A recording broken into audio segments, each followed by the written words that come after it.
$500 winner-take-all tournament. 35 players battling it out, all Civil.gg members. We will see who is the best player, who takes home the glory, and wins a cool $500 to end off College Football 26. All right, here we go, ladies and gentlemen. Had to get some technical things worked out. Thank you to everybody joining us right now. 102 people in here. Remember, you're not just 102 people. You're 102 coaches. Deep crosser, left sideline. Caught and dragged down. That's a Miami Hurricanes 25-ish yard laser beam. We have Philmo Baggins going up against Shaq Frost. Again, the tournament can be found on tournaments.civil.gg. That is tournaments.civil.gg. This is a $500 winner-take-all tournament. And we see him in the 3-3 over defense is Oregon. Nice little loop. Should have been a pick six. Miami follows up a laser down the left sideline with a easy dropped interception. And that's something you just hate to see. You hate to see it, but we see it nonetheless. He has a quad to the right side. If you're going up against this, you need that slot corner to play the halfback screen to the right. If you don't, you are susceptible to some big gains. Great user. He might force it. If he does, it's going to be a bad day. It is a bad day, just like we say. It's an interception for the Oregon Ducks going the other way. Let's check out over here in Coach Pepe's stream. Coach Pepe, longtime Civil.gg member. He's played in other tournaments. Stream is having some issues right now, but now we're live.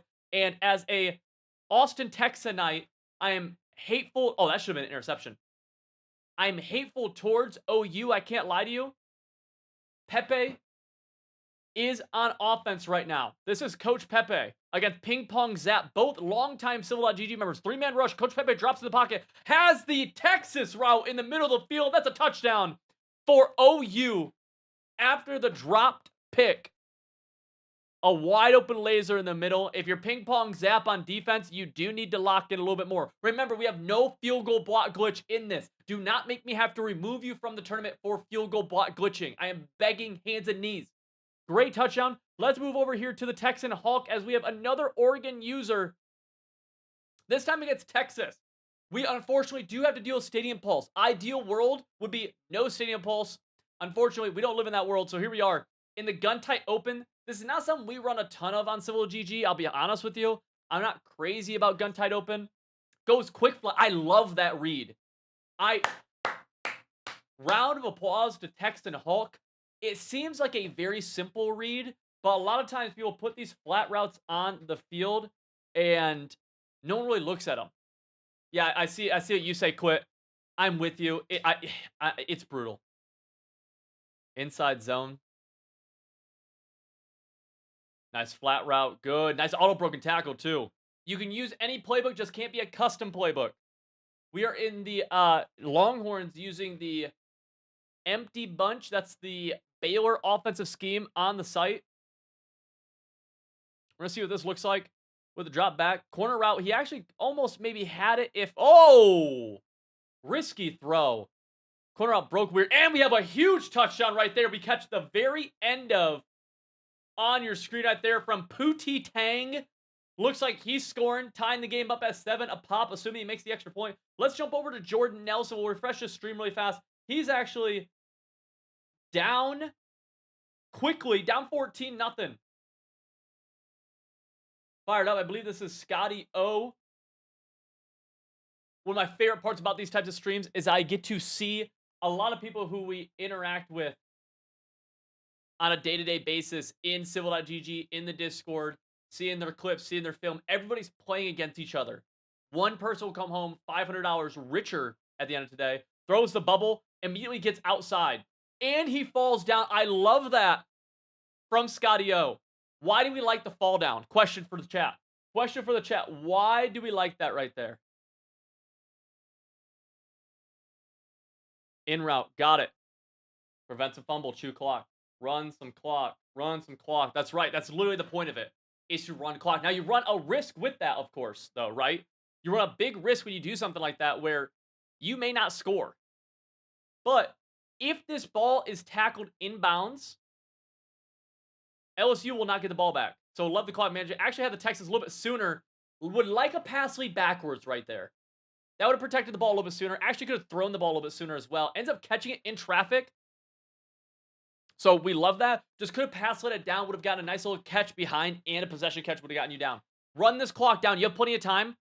I would have ran it down a little bit more. Great halfback direct snap stop from the LSU defense. Love that. This is a great end of half situation, though. Really for both players. I don't know who gets ball at half. I'm assuming Notre Dame. That's Scotty O. I think he is going to get ball at half just because the situation that we're at hand right here. And so he'll punch it in. 12 seconds left. Awesome. Assuming he gets ball at half, he has an easy chance to actually tie the game up. Great end of half management by him. We're going to go over to Shaq Frost with 11 seconds left in the first half. There was just a dot to the tight end. We're in split backs right here. Shaq Frost is on defense. Miami, you don't see many 0-0 ball games in College Football 26 at halftime. We don't know what led to this point, but what we do know is that this next 11 seconds could shape the rest of the game. Rolling out, good job with the user right there, taking away the Texas. Forced to throw, but I don't hate it in that situation.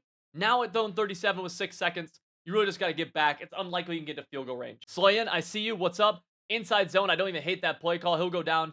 I love to call timeout right here. Yeah, just might as well throw some up, run the ball one more time. We'll see if we see a miracle in Oregon right here. It's unlikely, though, yeah? Love to see the chat helping each other out.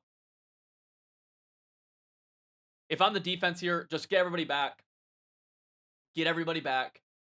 No reason to risk anything stupid. Goes halfback toss. Don't hate the play call. Good job, defense. I mean, end the half 0-0 right there. Let's go over to Coach Pepe as OU is up 10-0. Remember, we came into it earlier where Pepe threw a dropped interception. Then he came back and scored the next play. Great user, just a little bit behind. That ball was a little bit tight. He's going to break out of that. Number 18 is going to go. He picks up a block. And just like that, Oregon finds a way, a little bit of a miracle. Ping pong zap with the score. I didn't love the throw. It was a little scary. The auto broken tackles were nuts. Sets up the block and weaves inside. And the lead is cut from 10 down to just 3 points like that. We tuned in at the perfect time. Let's go over to Texan Hawk now. See what's happening as he's down 7 with 1:34 left. He's in that Baylor empty bunch tight, bunch to the left side. We have competitive College Football 26 action going on. It's May 30th. Potential touchdown, but he throws the corner route. Would like to see a better pass lead. Pass leading and your click on catching makes such a big difference. That catch right there, a little scary. We could have made it a lot better with a great pass lead. Dropping back. Has that post route. Great job that time of getting an interception. He might be able to get out if he's able to make some people miss. He doesn't.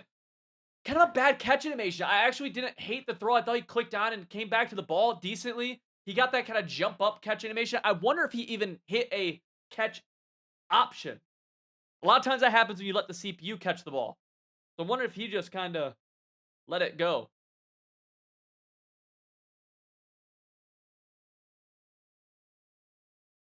Handoff inside leads to a broken tackle. A lot of auto broken tackles. If you're Oregon here, 51 seconds left, already up 7. You're in an awesome spot to kind of control the end of this half. I have not touched that wear and tear sub all year. Haven't touched it all year long.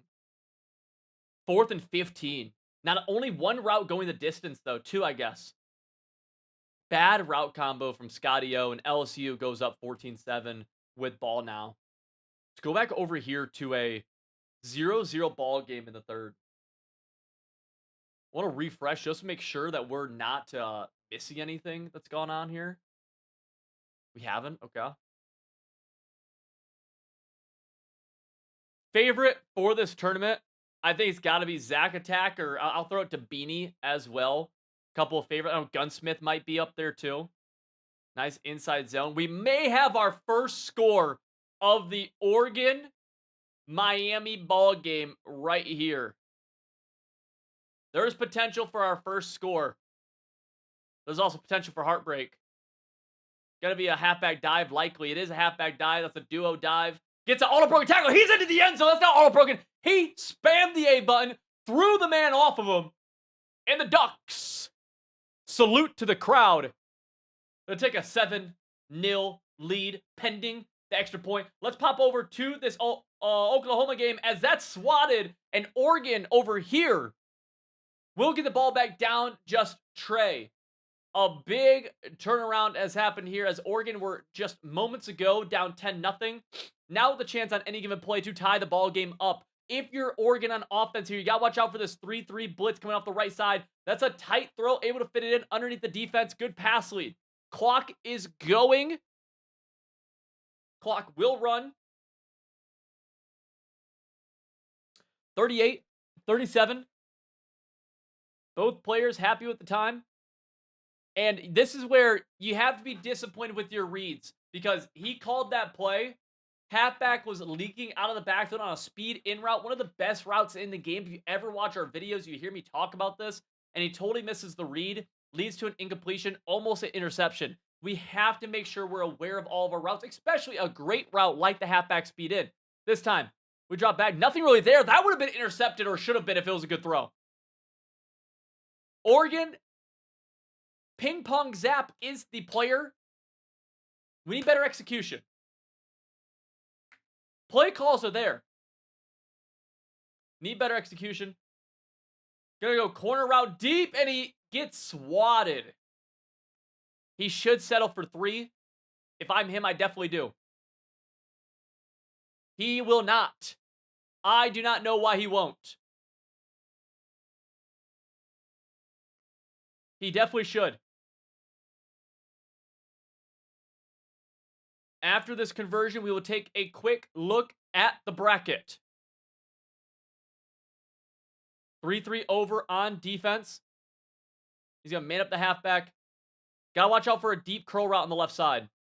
Not a deep curl. Had the out route. Going to throw that instead. Has it through traffic. Numerous men around the wide receiver, but the Oregon Ducks fit the laser in. Sometimes when you throw it, you're throwing a dart, you're throwing a rope. He ropes it into coverage, but between all the defenders. I thought we had some better options on that play. Had a deep out route that was open. Ends up throwing the laser regardless. Touchdown Ducks. Touchdown Ducks. And they take a 14-10 lead. If you're Pepe, you feel okay though. Let's check out what's going on over here as the Ducks are up 17-7. With the ball, they're going to throw a deep in route. And honestly, it feels like Texan Hulk has this game pretty well underway. 4th and 10 conversion for the Buckeyes here to get into field goal range before the end of the half. We're clicking around just a little bit just to see what's going on here. Beanie scores a touchdown here. See him in the bottom right of your screen. He's going to take a 4-point lead. And as we're here, let's just do a quick little refresh of the bracket. This is a specific civil.gg bracket. You can find it yourself if you go to tournaments.civil.gg. That's tournaments.civil.gg. You'll be able to check out the bracket for yourself. We have numerous people playing right now. 35 players in all turned out for this tournament. This tournament is a free entry tournament for our Winner's Circle members. We want to do something where we take our yearly members, anybody who's investing in us in a year, right? We want to give them something more than just the standard membership. So if you're a monthly member, nothing's changed for you. But if you're a yearly member, we have started giving you some bonuses, one of which is free entry to these $500 monthly tournaments. You'll also get early access to our weekly Meta Busters. You're also going to get early access to our scheme plays, our scheme breakdowns. You'll have private Discord channels and a bunch of other cool stuff going on with it. You see a couple of wins already with G Hill winning 28-7 over Only I Win. Trayer B quickly taking a 34-0 win right there. Trayer B's got to be a favorite as well. Big Rallo beating Cutta Butta mostly because of he did not show.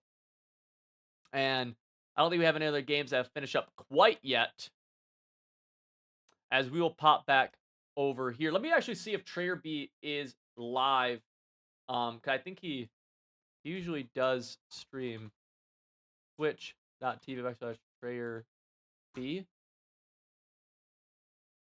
Trayer B. There he is. Trayer B 22. Yeah, he's chilling.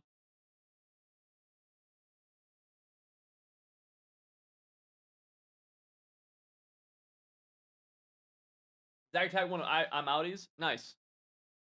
Halfback direct from LSU. Just milking this game out. Fired up. Scotty O looks like he will lose that game to Snugs. Let's go to Jordan Nelson as we have a nice game breaking out right here. What else do we have? Any big ones? Wow. We have one right here, ladies and gentlemen. The game that was 0-0 at halftime finds itself at 7-7 a pop with 2:28 left in the fourth on the 0-37. Oregon Ducks have the ball. We have the Miami Hurricanes on defense. This is Shaq Frost. Shaq Frost, somebody who joined the tournament, has been a Civil GG member, goes halfback duo, and he's looking just to get into field goal range. To make it a good field goal, to make it easy, you need about 30 yards. To make it a field goal in general, you need about 20. You're going to let this clock go. If you're the Hurricanes, at some point you will use your timeouts, most likely this drive. Both players, though, have played enough defense where we'll see what happens. If you're in the chat right now, let me know. If you're the defensive player, what do you do? Do you go blitz heavy with the hope of forcing a turnover or giving up a quick touchdown? Do you go more conservative? Do you go all out to defend this first down? What is your defensive strategy if you're the Hurricanes? Because this is a very intense spot to be. There's a lot of different ways to skin the cat here. Goes safety. The user ends up making the tackle. I talk about it so much in our videos. The most important player on defense is the user, and that's who prevents the first down. 3rd and 3. Clock is still going. Neither player will use a timeout yet. If I'm on defense here, we sell out for this for defending this right here. Goes drag route. Bad pass lead as he would have caught it likely for the first down. And this brings up a 4th and 3. Had the catch. A really bad pass lead. I see some blitz heavies in the chat. 143 people in here. I appreciate everybody watching right now. $500 on the line. This is a first round game coming down to the wire. Minute 40 left right here. On the safety. Pressure gets picked up, but there are some sheds. Gonna have the crosser. Throws the crosser. Catches the crosser. Gonna get tackled inbounds as well, which will get the clock going. That's a massive difference maker. And a dot delivered when it was needed the most by the Ducks. By Shaq Frost. Now you have to sell out for the run. First down, sell out for the run. Does not do a great job of it. Makes the tackle for a 2nd and 3. You got to use your timeout as well. He won't. He'll hold on to it. You can do that. It's just a 40-second runoff. He uses the timeout now. 2nd and 3. That user's too high. And I want to... Can we clip this? I want to go back to what just happened right there because that was a huge mistake. Huge mistake. We'll watch that back in a moment. He's going to call duo. Great. Just line it up now.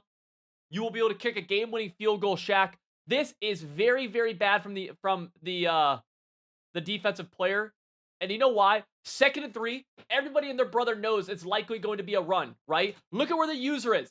If you know it's going to be a run and you cannot give up the first down, our user has to be at least about 7 yards off the ball so you can come down. Look at where the user's not even at the first down marker as the halfback is crossing the line of scrimmage. Bad play call, bad alignment from the defender. We have to play a little bit better. We have to. Now, if you are Shaq Frost right here, I do not know why you're calling a play. You let this go past the 40-second marker and you call a QB kneel, assuming the ball's lined up, which it should have been. Okay, well, now you have to line the ball up. What up, Zach Attack? I see you. Lines the kick up a little bit more. Let this clock run down. Call your timeout. Remember, there are no field goal block glitches allowed in this tournament. That is not allowed. This will be a straight, legitimate field goal. A 28-yarder for the win to move Shaq Frost and the Ducks into the 2nd round, and a chance to win $500 will stay alive. What a beautiful start to a potential championship run. When it comes down to this, one of the only games I've ever seen be 0-0 at halftime, by the way. And it's not a lack of offense either. It's not a lack of being able to move the ball on offense. Those defenses have been locking up. 4th and 9. 3 seconds left. Game-winning field goal. He's going to change the camera angle. He's going to have to line this one up. Oh, it's beautiful. Kick is up. Kick is through. The Ducks are going to move on.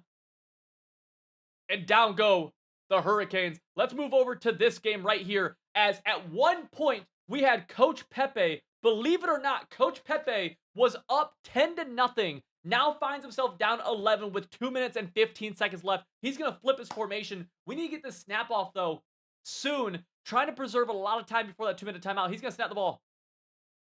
He might have to roll. He has potential roll. He's going to throw that instead. He will catch it in traffic for the touchdown and go for 2 now, looking to cut the lead to just 3. Most likely going to be a QB blast or a halfback direct on this play.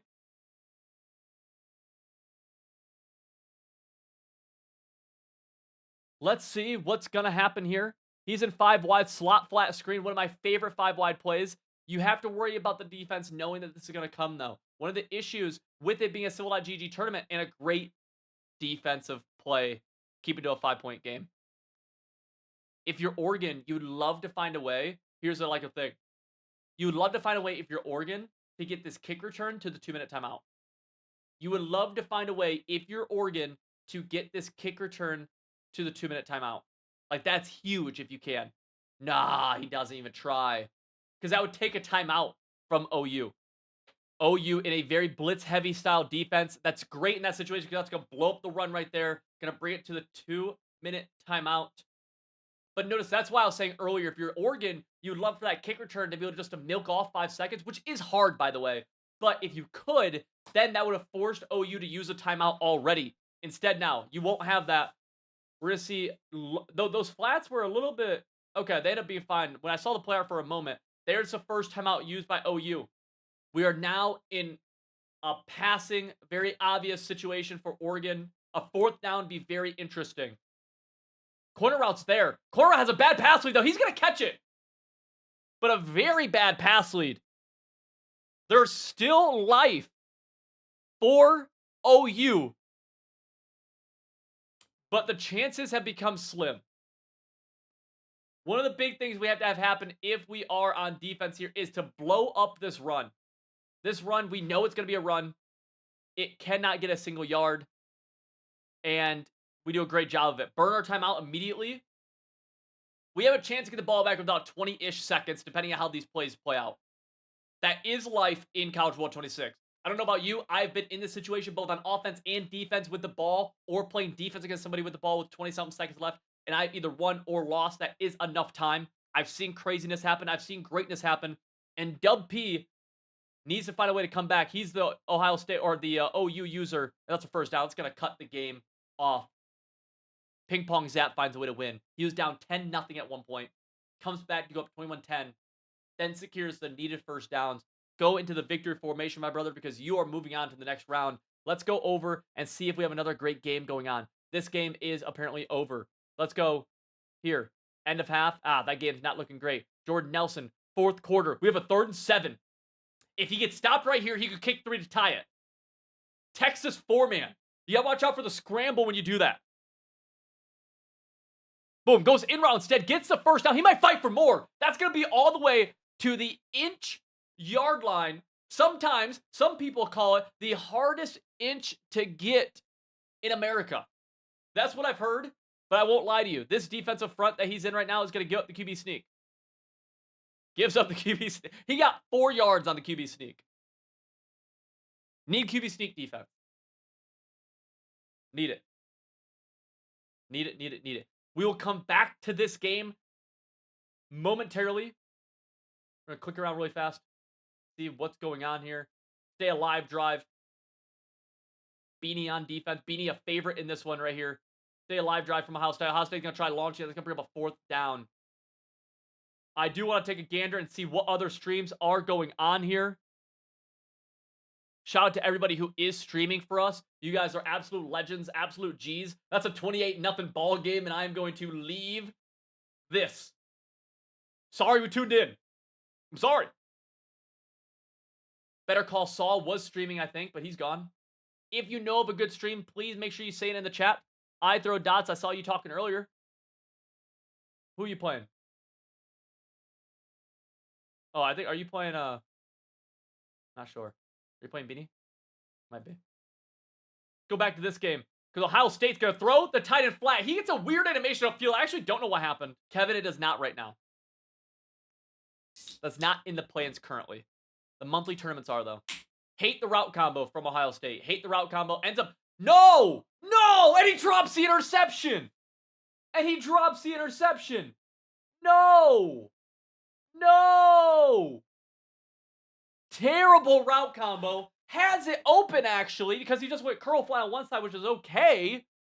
Throws a terrible ball, and LSU should have ended it, drops the pick.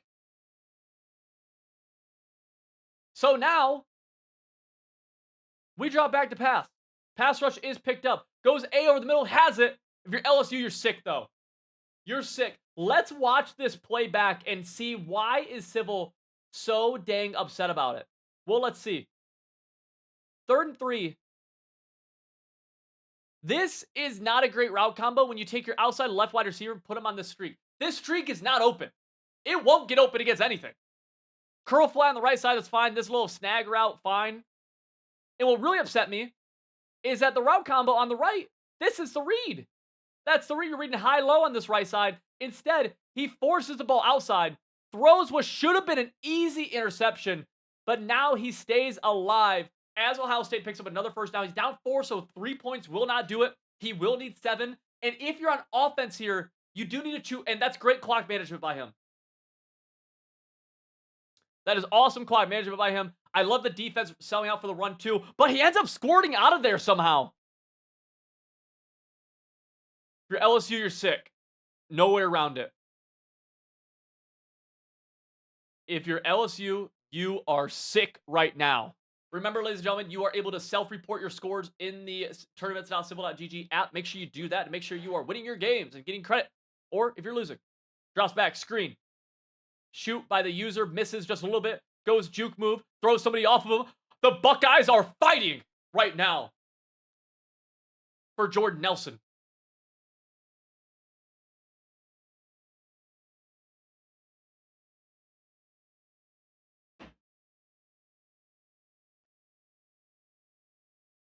Looks like a potential inside zone. I think it will get shot by the LSU user. Notice that gap shoot angle right here.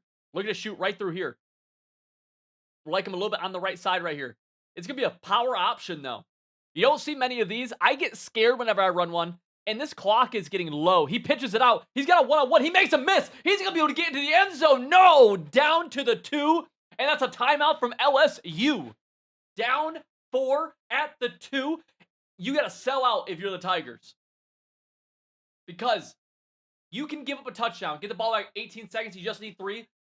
You have life if you have 1 timeout. If you're Ohio State, get into the end zone.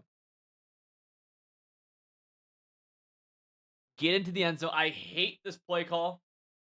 He's going to swing one-on-one right there. Going to get tackled for a loss of 4.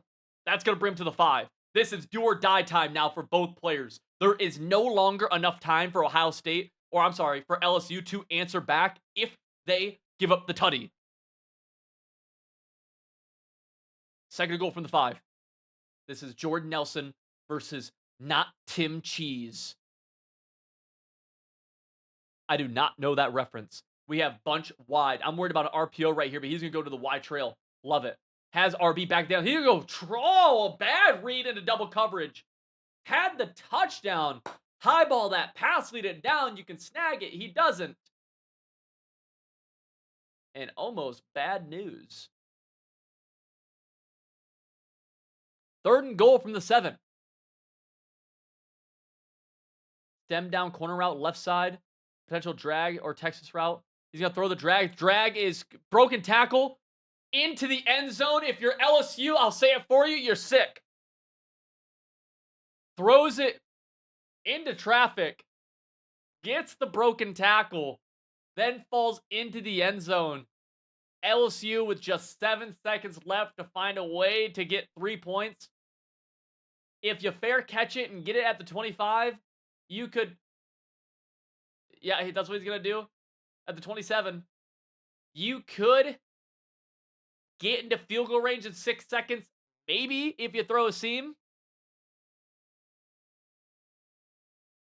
But it's not looking pretty. And it's not looking good. Cover 4 is the right call for the Ohio State Buckeye defense. And just run backwards. Do not give up the seam. Corner route, I don't think will get you into field goal range. LSU also is playing on the road, and that's a timeout from them. I actually don't like that because there's a chance that you get deep down the field inbounds where you could call that timeout still. They use their final timeout, and that dang near ends it in my mind. At least any chance of anything over the middle. Stadium Pulse is brutal here, Quincy. It really is. Like, because if you take a false start, you don't run the time. This is brutal. I feel bad for him. Oh, I thought he was. Don't. Okay, yeah, just get back. You have to get back for Ohio State.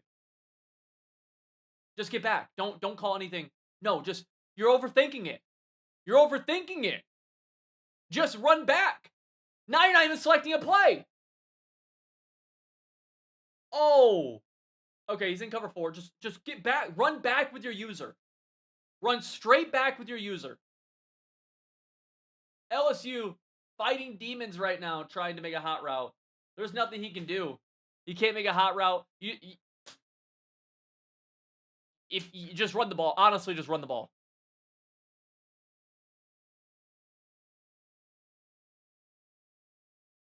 Yeah.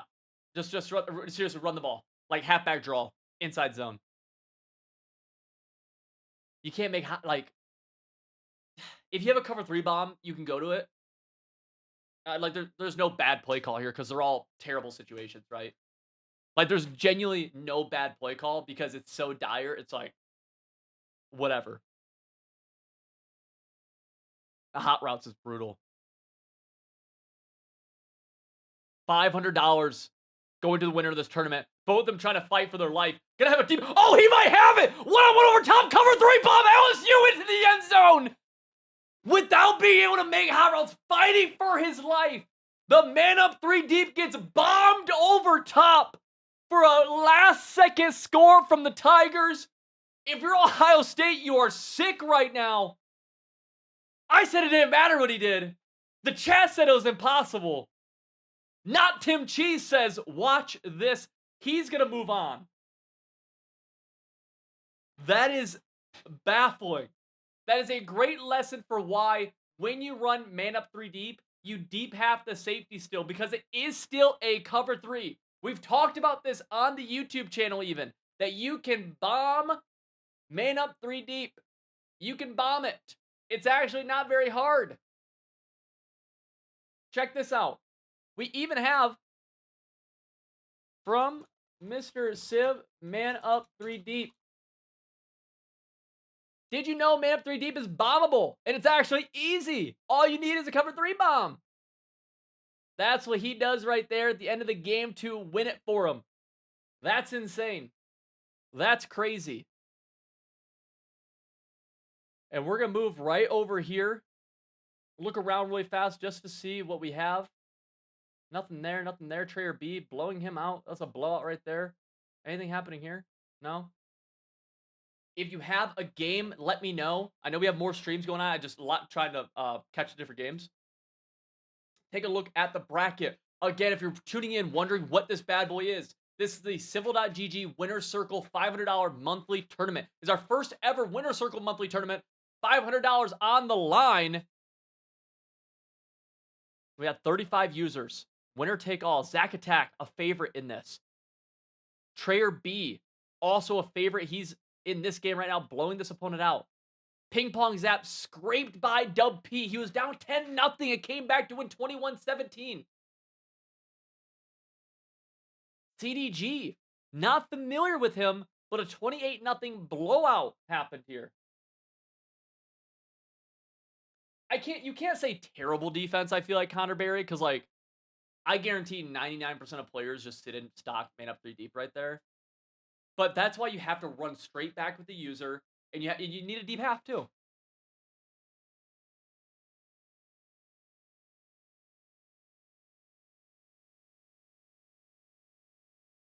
I'm more mad at myself than you are. Tourney pressure turned my brain off multiple times in that game. And I'll tell you, you're not the first person to do that. I'll give you an awesome example of when this happened in an actual tournament. And this was for like $75,000, so a little bit more than what we're playing for here. A guy named Fancy, a good friend of mine, was playing a guy named Ghost. This is maybe Madden 23. And all Fancy has to do is punt the ball deep.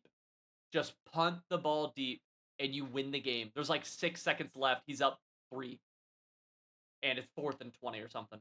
Just punt it deep. You win.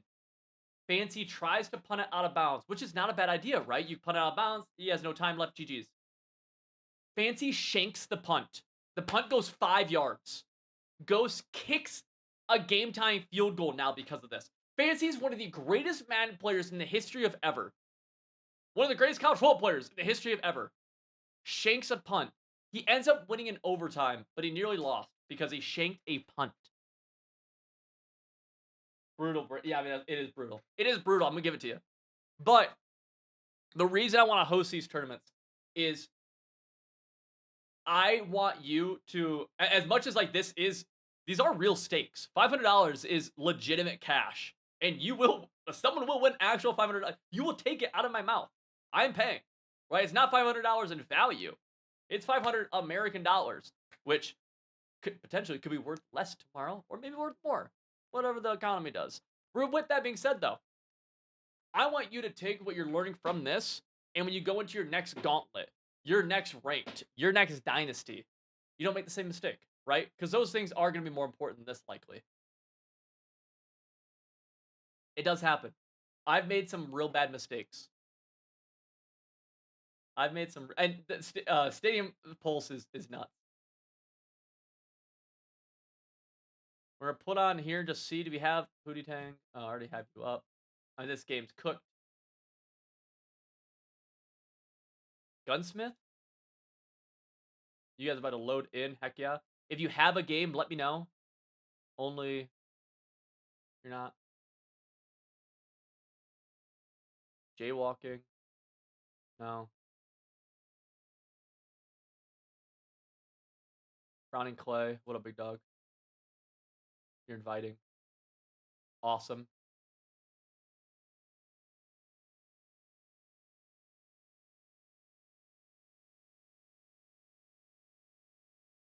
We'll have this on as I talk to you for a moment. One of the big things that's changing every year, I try to. What a lot of people don't know is that I run the majority of the behind the scenes on Civil GG, and so we have staff, right? Hexy, Decroft, Slans, other people. But a lot of the technology behind things, the site, a lot of the business decisions, stuff like that, is made through me. And a big one that we try to do every year is like, how do we make the experience better for members? How do we get people to win more games? Interception LSU. Like our goal, our mission is for you to be able to win more games. Regardless if you're a 45-year-old dad who only plays after work and just wants to beat up on his buddies in a dynasty, regardless if you're a 20-year-old kid who just plays after college, or you're someone who's trying to get competitive, right, and play professionally, maybe win money. We had people of all walks right there win more games. And consistently, what we're trying to do is to help people win more games. That's all I care about. That's all I want to do when it comes to this stuff right here. And so this year, we added in play call sheets, which was awesome. We were able to totally redo the website to where now you're able to track your scheme progress. We added in bonus guides. We have weekly meta busters released every single Thursday. The Discord got redone. A lot of stuff on the back end got redone too, so we're able to post more schemes this year. And we're not over yet with this year. Across Madden and college football, we produced 45 different schemes. 45. And these aren't just like willy-dilly. These are by one of my favorite facts about Civil GG of our coaches, which really encompasses myself, Hexseed, Decroft, and Sirius, is that I am the worst coach when it comes to playing the game. I'm the worst, skill level wise. And that's awesome because I'm pretty solid at the game. January, I went 203 and 15 in online play when I grinded ranked. Won tens of thousands of dollars playing competitively, yada yada. And so the reason I say that is that we have 45 schemes produced by people who are incredibly talented at the game. And so it's never just nonsense. It's always something we believe will actually help you win more games. The big thing that we're doing this upcoming year, there's a few different things, but we really want to reward people who are locking in with us on a yearly basis. Not only by locking in with us on a yearly basis are you getting just a ridiculous discount in terms of like months paid. I think for a monthly membership over the course of 12 months, it's like $360. For a yearly membership, it's $240 before discount codes. And so we offer a lot of discount codes. You watch any of our content, you know that. And so the people who are willing to do that with us, we want to reward. And so we're doing these monthly tournaments, which are free entry for our winner circle, which is our yearly members. Free entry, $500 in line, chance to have fun, be broadcasted by me. We're gonna make YouTube content from this too. So if you've been a part of this stream at all, there's a good chance you'll have something on YouTube. Additionally, for those winner circle members, which is just yearly members, we're gonna start doing, once College Football 27 comes out, weekly community film reviews. Nice laser. All that is on a weekly basis, you get to send in your film and you'll have it reviewed in front of everybody by myself or by another coach like Decroft or Hexseed. You'll also get early access to our meta busters and to our scheme breakdowns, scheme plays, and details, but also some other cool stuff too, which I'm excited about. If you're a monthly member, nothing's changing on your end in terms of you're not losing anything by this. And in fact, as the website continues to get better, we release more bonus guides, things like that. You'll be a part of that as well. We really want to say thank you to the yearly members as they keep on coming on, especially as we get into a new season, which is incredibly dope. I'm incredibly excited to get into College Football 27 and Madden 27. With that being said, we're going to check over to Oregon as they get a massive touchdown. What up, Raider?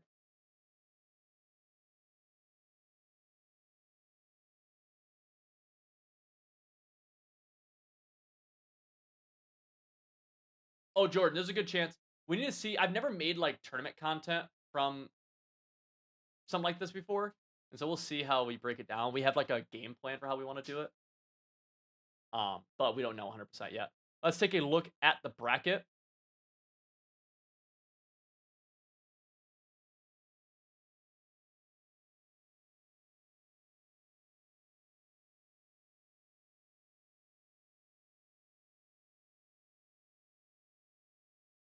Yeah, bracket's a little bit behind in different places just because of the odd number of people playing.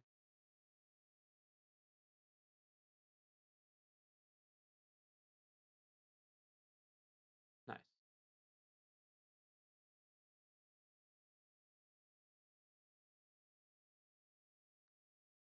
Just skim through these really fast. Always want to try to get high action stuff. If you know of a good game going on, feel free to tell me as well. I'd love to hear it. Not a good game. A lot of games just starting. Yeah. There's never content like hidden from monthly members, by the way. It's not like, oh, we're only releasing this stuff. Monthly membership stays exactly the same. UAB got broken down in a meta buster earlier this week. I talked about it. So yeah, that's up. It's never like, oh, we're like, monthly memberships stay exactly the same. Nothing's changing.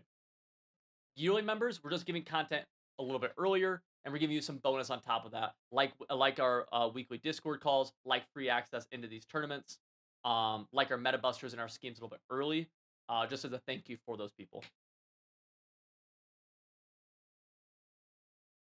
Yeah, yeah, we want to do it on a monthly basis. What my tentative plan is right now is because June's kind of like, I don't think anyone's gonna play in like the end of June. I think July we're gonna do 2. Oh, sack fumble. Oh, Oregon's gonna get it. Oregon's gonna pick it up and scoop and score at the end of the half.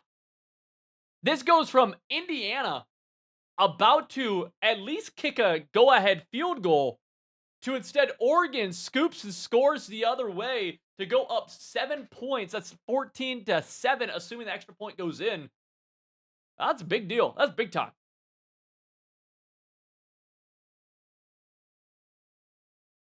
But yeah, I think we're gonna rock one beginning of July, and then also end of July, and then continue on monthly from there. We've seen craziness happen at the end of a half already. Indiana down 7, end of the first half, 8 seconds, 2 timeouts on their own 14. If you are the defense here, you have to just get back. We have to. Even this, I hate where the safeties are here. We're going to give it that corner route. It's going to be a throw. Thankfully, it's just unlikely that anything really comes from this other than a Hail Mary. But we, like, just get back. Everything has to be back right here. Cannot let something nonsensical happen. I don't even think we call cover 3 cloud here. Especially not how he is. You better back off your coverage. He's not. This is big bomb opportunity, I can't lie to you. And he has it. Oh! This is something we saw in January with our tournaments as well. We have to lock in when it comes to the end of half defenses we call. Clock management as a whole is huge. Situational play calling as a whole is huge. We have to be better because right there, Oregon's defense to end that half was objectively terrible. Like, why would you be in that? 2 seconds left. He has to go 50 yards. Back everybody up. Don't press at the very least. Begging for the big play. Skip around a little bit. See what's going on. 7-7 ball game here with Beanie, one of the favorites in this tournament. He's going to drop back. Not really there except for the drag. Late going to throw that drag. Got it. Just under a minute to go in the first. Trader B, nothing going on. CDG, he's off. Good game over there. Tomlin 99 there. And Texas LSU. We're going to watch this. Got to watch out for the RPO. Not going to go RPO. Going to go curl flat instead. Gets the in route for a gain of about 11. Let's go back over here. This is our only second half game right now. Gun cluster for Indiana. Indiana had the unfortunate sack fumble 6 to end the last half. It was a sack fumble 6. They easily could be winning 10-7 right now. Instead, they're down 14-7. Halfback draw. Nice gain of 10 right there. With 2nd and 10, got exactly what he needed for the first.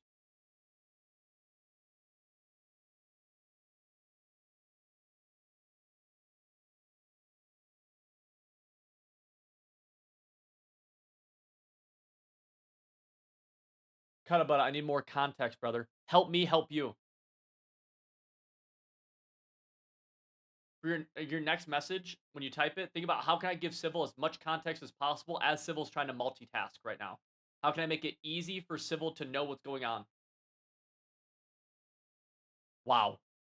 Wow. Wow! Oh, I thought he was out.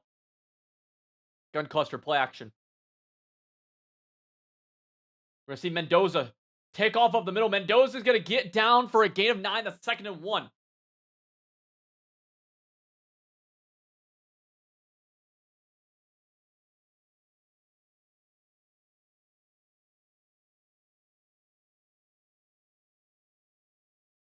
Gun cluster left side. Goes draw. Gets a nice little speed burst. That's going to be in an IU touchdown. Halfback draw just destroying this run defense right now.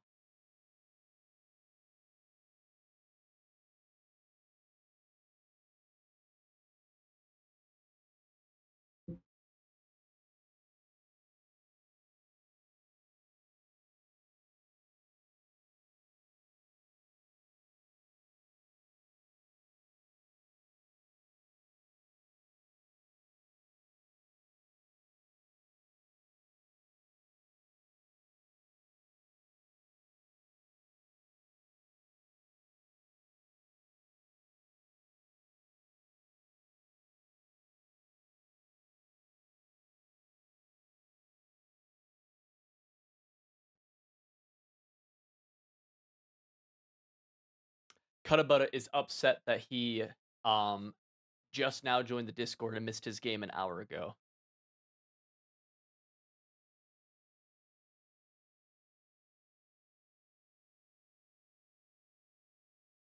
See. 1st and goal from the 8-yard line. Inside zone. Oregon gonna fight, gonna get into the end zone. The broken tackles in this game are consistently baffling.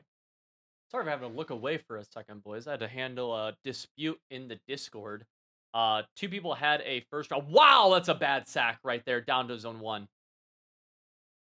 Had to look away for a few minutes. Had people with a dispute in the Discord Someone was upset that they missed their game by an hour and just now joined the Discord.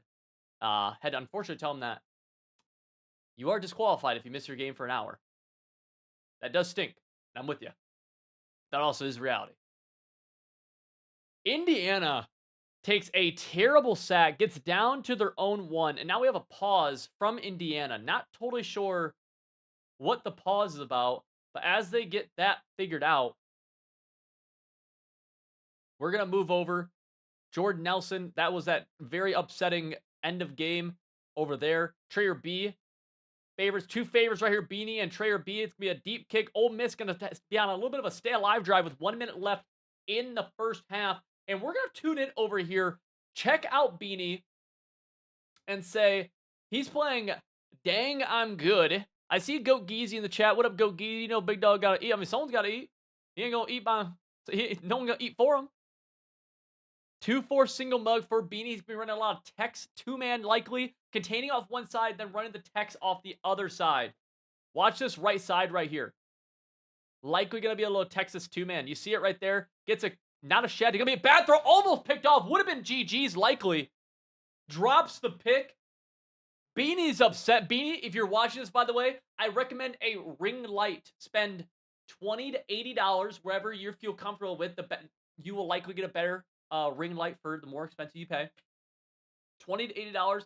Get a slightly better ring light. Will light up your face a little bit more, my brother. We're going to see another stunt right here. Maybe a Texas 4-man. 2nd and 10 for Ole Miss.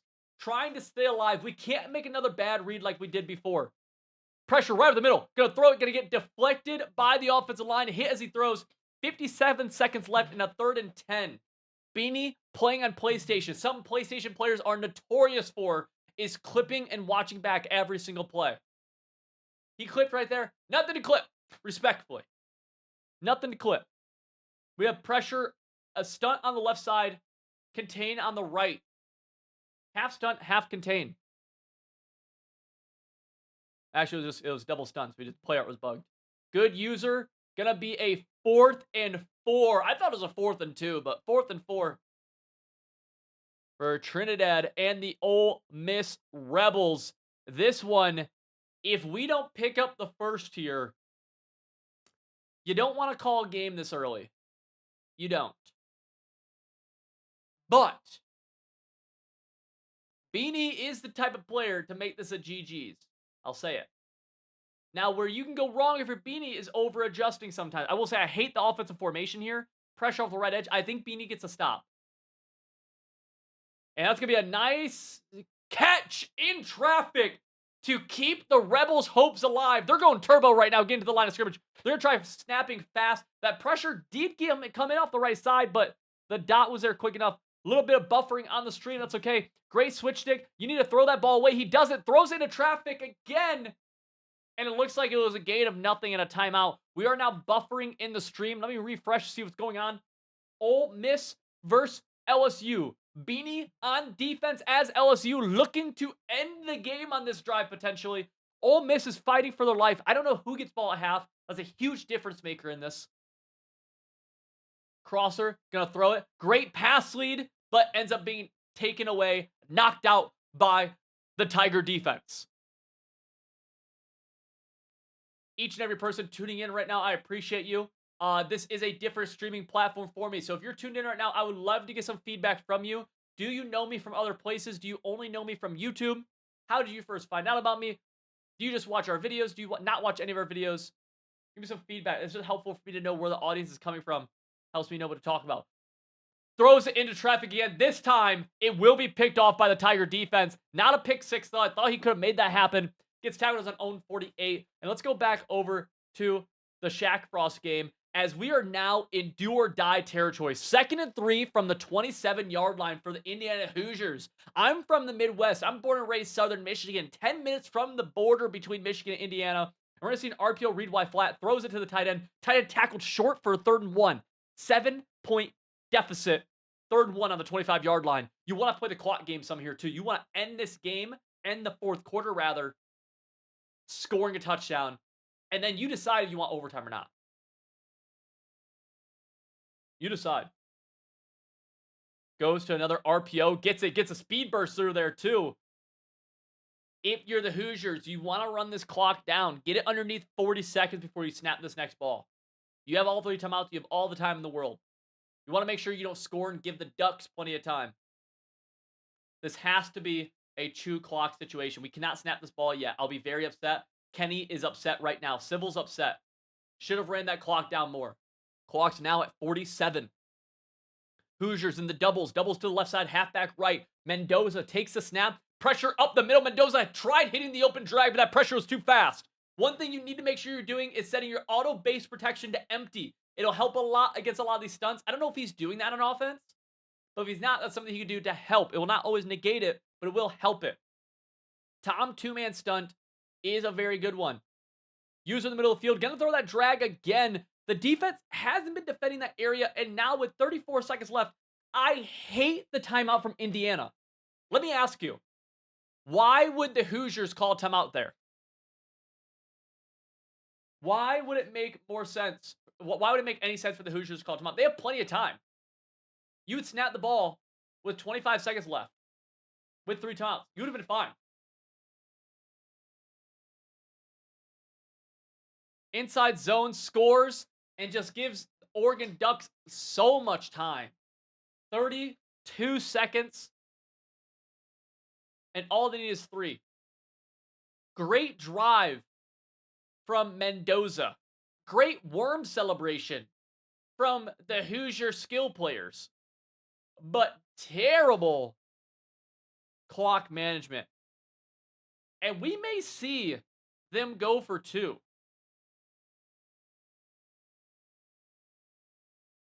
We may see that. Which makes the timeout call even that much more bizarre if they do. They won't. Okay. Extra points up. Okay. 21-21. What up, Jerry Kirby? A lot of you guys from YouTube. Love that. Heck yeah.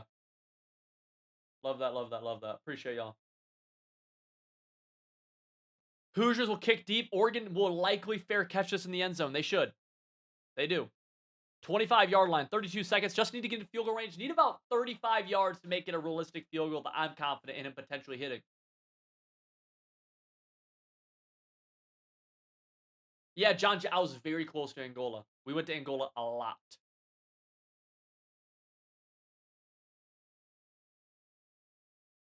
Immediately calls a run play. I don't like that run call. It's just very conservative for what you need. Very conservative. Loses 5 seconds.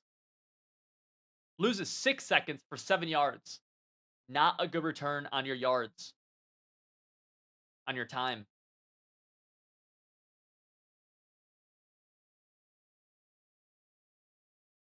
You gotta check into the bunch strong offside. I love that. Just hate the first down play call.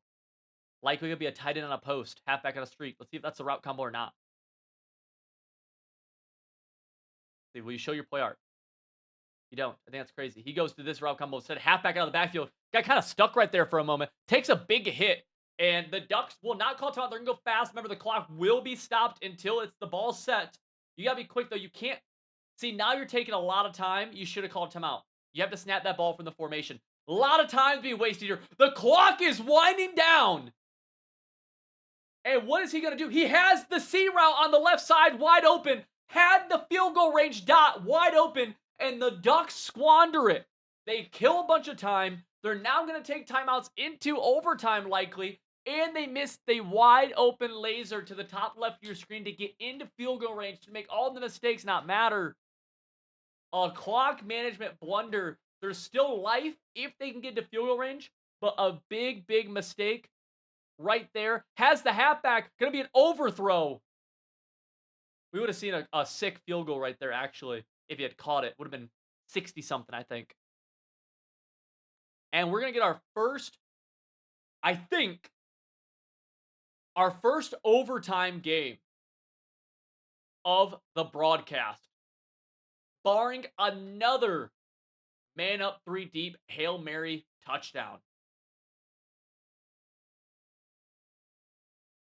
If you watch competitive football, if you enjoy anything competitive, if you are a man who likes to get things done, this is what it's all about right here. 3rd and 10, Oregon, gonna snap the ball. Instead of throwing it deep, they will go duo for one of the most anticlimactic endings of a regulation you've ever seen. The duo picks up maybe an inch. We're going to get free football here. This entire stream is free, though. 21-21. Let's see who gets the toss.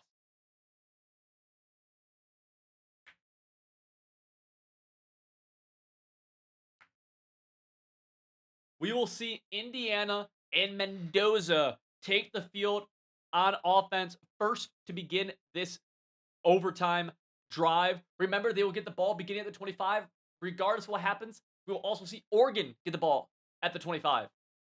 21 apiece. Gun tight open for Mendoza. Half back to the right side. Mendoza claps his hands. They're thinking. They're looking at the front. They're going to snap it. You're going to see the play. That's mesh post. Great defense. Mendoza, this player has the issue of walking backwards. We saw it earlier. He took a sack to the 1-yard line. We see it right there. We're on the first play of OT. The biggest play of the game so far. He walks 18 yards backwards and takes a sack. If you're watching this, sir, who's using the Hoosiers right here, if you're watching this, you must improve your pocket presence, because what just sacked you wasn't even a pass rusher. It was a contain. We have to improve that. We've put ourselves in a terrible situation, not even in field goal range anymore. And we're going to get another big-time sack to a 3rd and 40. We have lost 30 yards to sack yardage. That time, the twist in the middle of the Oregon Duck defense comes free to take down Mendoza, and it comes to a 3rd and 40. I'll say this, though. If you've ever defended in this situation, you know you're scared. I get scared here because I always give it up. I can't lie to you. 3rd and 40 might as well be an automatic first down for my opponent. He's going to throw the deep corner route. That's going to get caught somehow through the interception, and he accidentally falls down. He was spamming X or square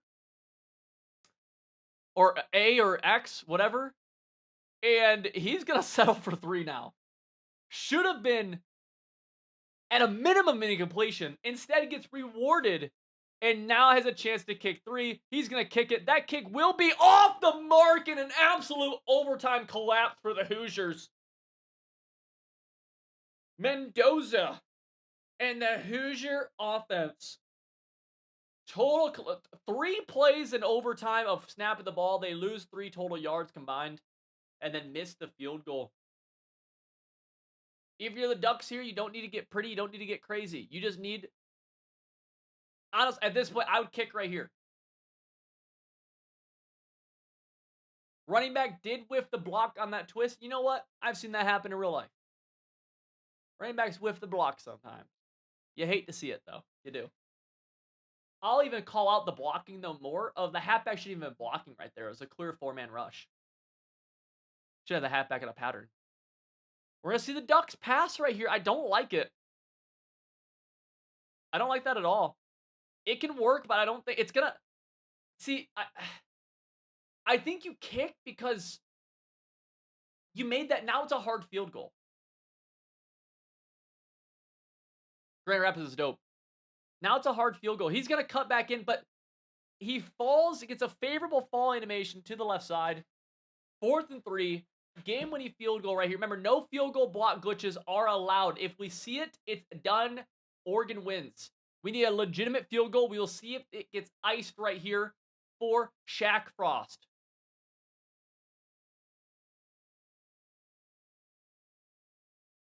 These field goals in college football are not easy, and you can see that meter. Not the craziest I've seen. He's pointing it quite a bit left, though, I'll say. And he whiffs it completely! Oh! One of the worst kicks I've ever seen. I might think he might be fixing the game.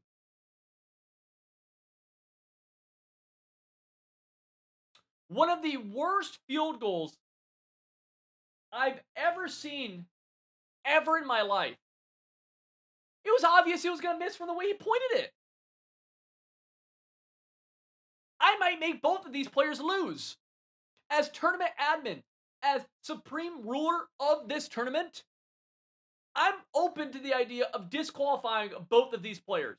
That's not out of the realm of possibility. The Oregon Ducks that time get down to the 1-yard line immediately. Dude, No, like, that one was so far. It didn't even have a chance. I thought I was tripping when I looked at the meter. I'm like, is that far left? Like, am I tripping?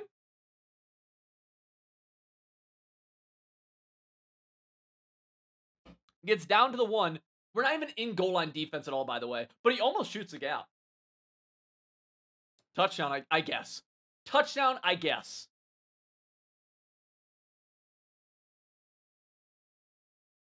Like, what was that?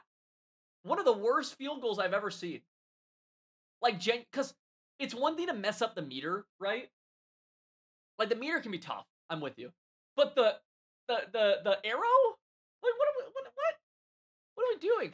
Going for 2 right here. Oregon Ducks trying to take a 8-point lead. Gets the zig route. One of my favorite route combos. Flat zig in the red zone or in the open field for short yardage. Gets an 8-point lead. Remember, after the first 2 plays of Indiana's offense on the first possession of overtime, they gained a total of negative 30 yards. They were on a 3rd and 40. Then cut it to a 4th and 13. Then bricked the field goal. We will see if the Hoosiers can get a positive yard. And I think when they go gun deuce close, I'm going run play or RPO. There's that RPO with the streak to 13 or like post route to 13. What's he do? He goes RPO to it goes flat instead, but it's that RPO. Yeah. One of the biggest things you can do is try predicting plays. You see Indiana going fast. Gonna check into deuce close, halfback to the right side. Might go RPO again, though. If you're the user, you gotta defend this RPO. He does go RPO again. Gonna hand it off. That's a big gaping hole in the middle of the defense for a gritty touchdown. And it's all gonna come down to this 2-point conversion. Do we get more football here from the Hoosiers and Ducks? Or do the Hoosiers have to fly all the way back to the lowliest state in the Midwest of Indiana? Let's see. Duck defense going to pinch the defensive line, stay in the middle. No run plays will work right here, I don't think. It'll be a pass. Need some horizontal. Might see Mendoza get loose. Pocket's there. Going to throw it. Going to get caught somehow through the hands of an Oregon Duck defender. I don't think I'm imagining that. I think we just witnessed a robbery. I think we may have just witnessed a robbery right here. Let's zoom in. You'd like to see that not get caught. That ball went through multiple people. That ball not only went through an Oregon Duck defender, it went through a Hoosier. This went through that went through number 13.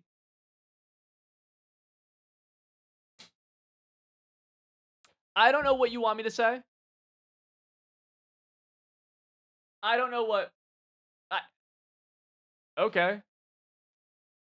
It literally went through 2 people for him to extend this game. like what? I'm genuinely like, I don't know what you want me to say. I'm just here. We're now in a 2-point conversion off. Indiana gets their 2-point conversion. And somehow, after everything, all of the pressure is on Oregon. I don't know how it came to this.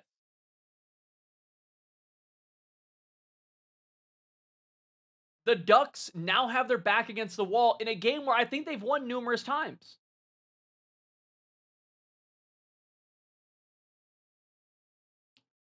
Bunch strong offset to the right side. We have 4 threats to the right. Halfback out of the backfield. Not really there. Gonna be in route. Back in the end. Swatted by the Hoosier defense. And somehow, after the first 2 plays of overtime results in the Hoosiers being on the 3rd and 40. After the Ducks having a chip shot field goal. Somehow it's the Hoosiers who move on to the next round. We're going to go from there and tune in to some of our other games, see what's going on across the league. Let's get some refreshes. Let's get a lot of streams I think are just done right now. I don't really know how that was possible, but that was crazy. 4th and inches for Texas. Archman at the helm with an RP. Oh, it looked like an RPO for a second. I don't know why. The player looked like an RPO. Drops back. Has the zig route. Gonna throw it. Gonna possession. Catch it. And whoa! A straight up drop. Oh! Just a plain drop from the receiver. Oh, that's disgusting. Oh! That's one of the worst things I've seen. Wow. I've never seen I don't think I've seen that. Not that dude, like that? Does that happen for like that? Pitch to right side, makes somebody miss, gets off another tackle. He's gonna get a solid gain out of what should have been tackled in the backfield. Jam Miller, a gain of 7. 2nd and 3.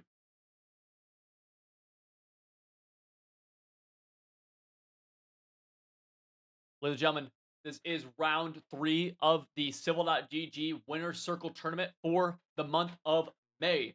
$500 going to the winner here. All Civil.gg members, people who have grinded all year long, been members for a while. This is our Winner's Circle. Down to the 19-yard line is Bama after the RPO. And now he's going to go bunch strong offset, likely bunch to the right side. You know what that stream link is for MB Craig? It's going. Awesome. Thank you so much. Wait, it just started? Round 3?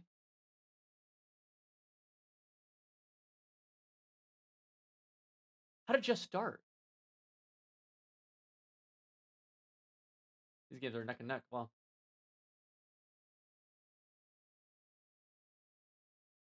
Thank you, big dog, for posting it. I don't know how it just started. Huh. Whatever. Drag route. Down to the 8. Thank you, man. I appreciate it a ton. Yeah, usually a Hexseed would help me with tourney adminning, but he is out right now. And so we're rocking this. Craig Brown round 1 game took forever. Respect that. Texas 4-man going to be a pitch to the outside. Going to get tackled for a loss of a few. That's going to be a second and goal now from the 12. Single mug blows up one of the more popular runs in the game, which is that bunch strong offset toss to the right side. QB strong hand. We're going to see the single mug again. Texas 4-man. Looking to get pressure in the middle. Bama also fighting stadium pulse right here. So making hot routes very tough. One of the things that I would like to be able to turn off in this game, we're just not able to. I love the cover 2 from the Texas defense. Instantly roll out. One of the things you're able to do against the Texas 4-man is roll out. And he's going to take a big hit. Oh, it's a fumble into the end zone for a touchdown. Roll, Tide, roll. Just as the offense drew it up, quarterback gets hit sticked right before the end zone, fumbles it into the end zone, right into the hands of a receiver. You have to love the play calling from Alabama, and I love the challenge. I love the challenge right there.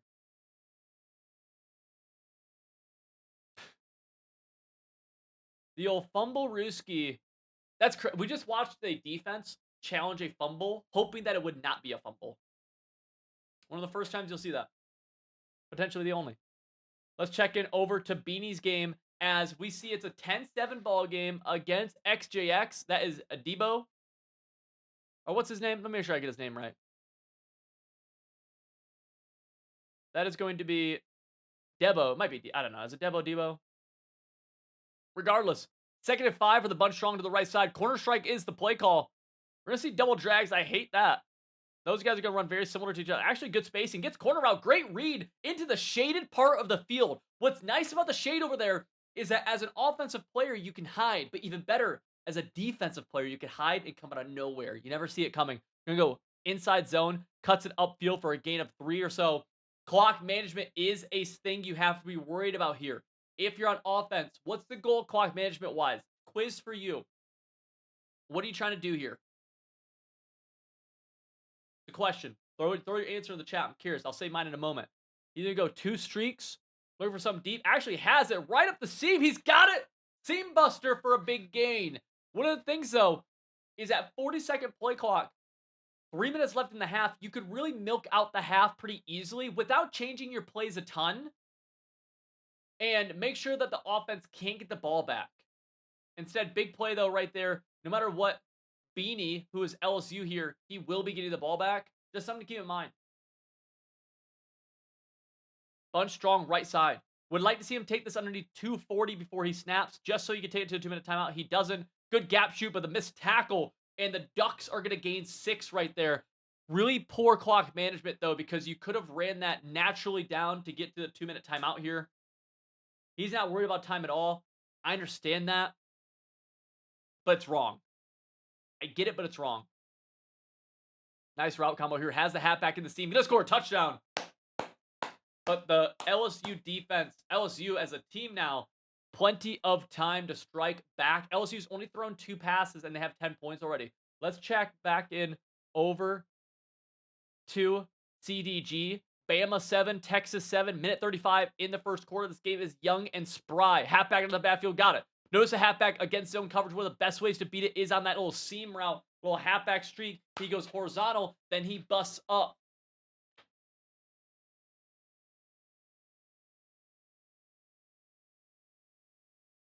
Must clock versus L's. How do you know, Trayer? Drops back, 3-man pass rush. User is going nowhere. Doesn't defend the wide open corner, but the ball is missed. Ty Simpson sails it out of bounds. That is the junior quarterback out of the Alabama Crimson Tide. We're going to see again a very much a coverage heavy defense here. Contains on the outside. Only one real pass rusher. Going to go underneath. Auto broken tackle. Gets the first down. Let's check back in over to Beanie as Beanie has the ball, and Beanie is chewing the clock. So Beanie is trying to take that strategy of making sure he has the ball last in the half. So let's go over. Ty Simpson throws underneath again. One of the biggest things I always talk about as a foundational rule to getting better at the game is we have to protect the flats. Right here, you can even see his flats are very far back, so he's going to give up the drag again underneath pretty easily. And we just have to do a better job than that, right? Like, we have to hold ourselves to a high standard to make them have to work in offense. And giving up drags, giving up flat routes, table routes, things like that, we just can't do. Very underwhelming defense from CDG at this point because of the zone drops being so far back.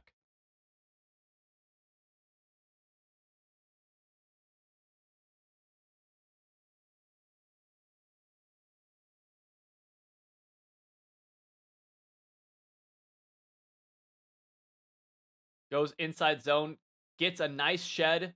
Second and goal from the 2. Big opportunity for the Texas defense to stand strong.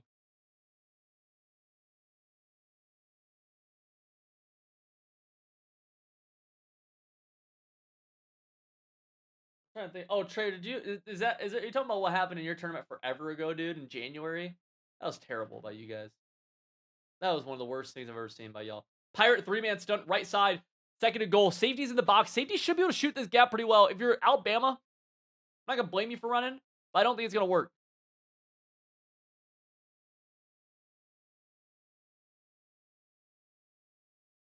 Let's see what the play call is here. He takes it to the second. Okay. I'm upset about that. Zagatab, what's the situation in your game? Go on. Oh, great playmaker. LSU with the playmaker up. Gonna get out as well and into the end zone. Great playmaker from Beanie.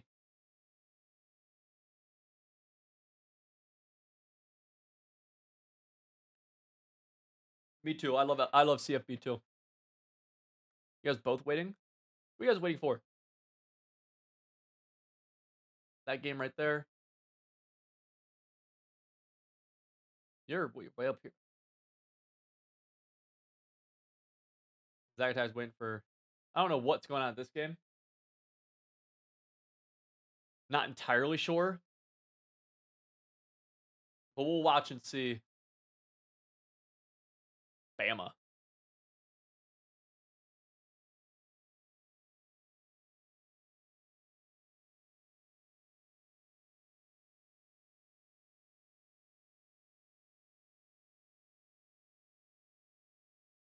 Inside zone. Bad run defense. Gets in easy for the Bama tutty. Ginobili asks, just curious, why don't you stream on both YouTube and Twitch?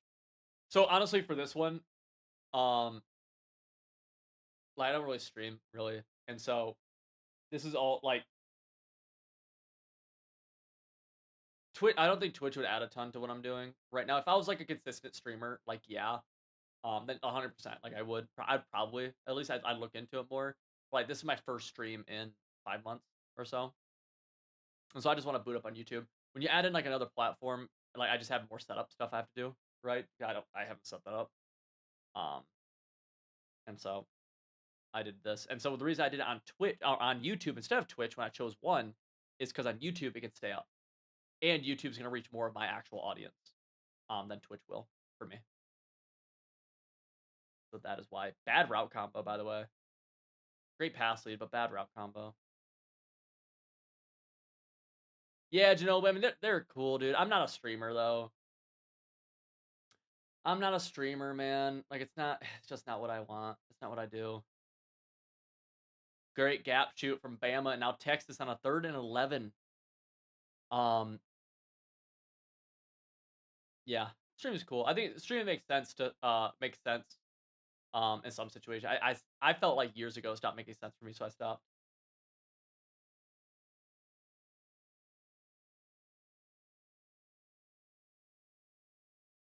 Yeah, it just stopped making sense from like a.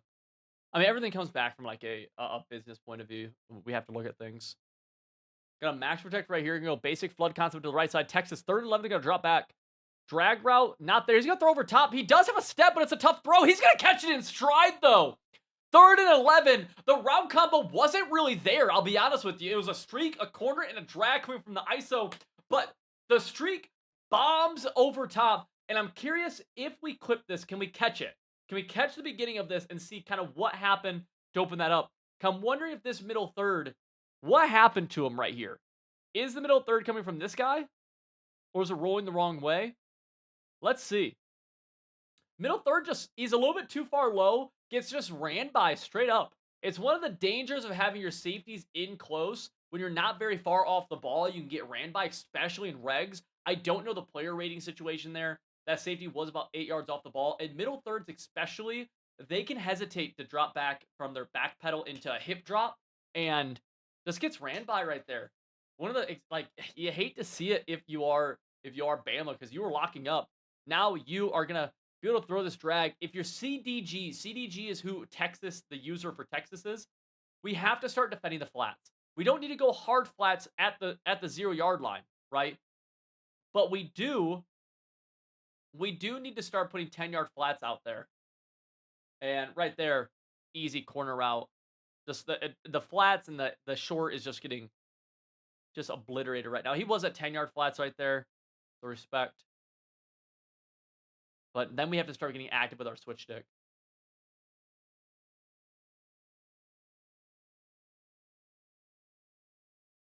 A lot of odd adjustments, right? A lot of odd adjustment right there from the user. And honestly, there was a touchdown to the left side. Wide open touchdown that Bama misses. And just some sloppy play from both defenses. And right there, I mean, the offense misses a wide open touchdown off the left sideline. Now we have a Mabel coverage on the right. Left flat's going to be wide open, though. Gets the halfback instead. Just not great D.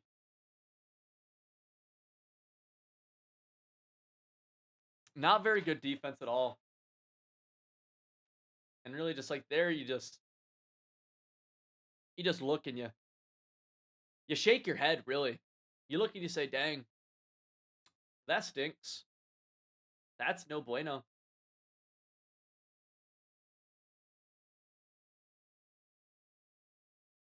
We're going to see double mug dropping back. We're going to take off with Ty Simpson. Get down to a 2nd and 1. Bunch strong offset. 2nd and 1 again. 2-minute timeout.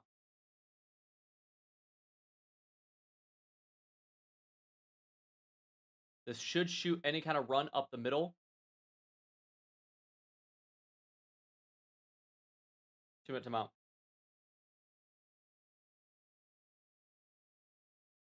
You do both cut and no.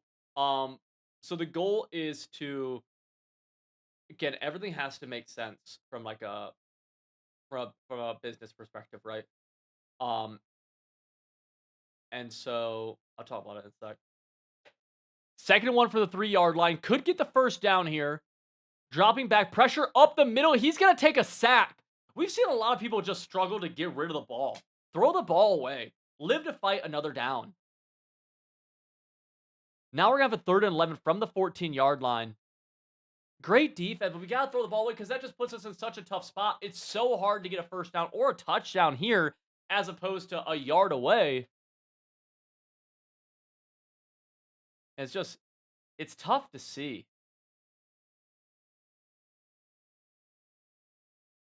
I like to see inside quarters. Got to watch out for a potential corner route here. Looks like the Cloud Flats should do a pretty good job. The middle is going to be defended pretty well. Great job. And you just got to throw the ball away. Oh! Almost a D-line pick, and that would have went for 6. We're going to let Bama just kick the 3 and say good defense of Texas.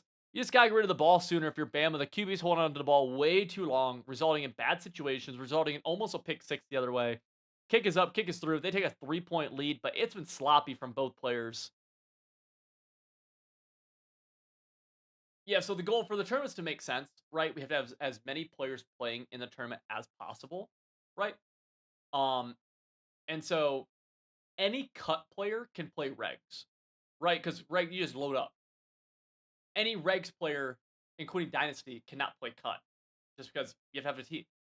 And so with the purpose of let's get as many people playing these as possible, has to be regs. Has to be regs.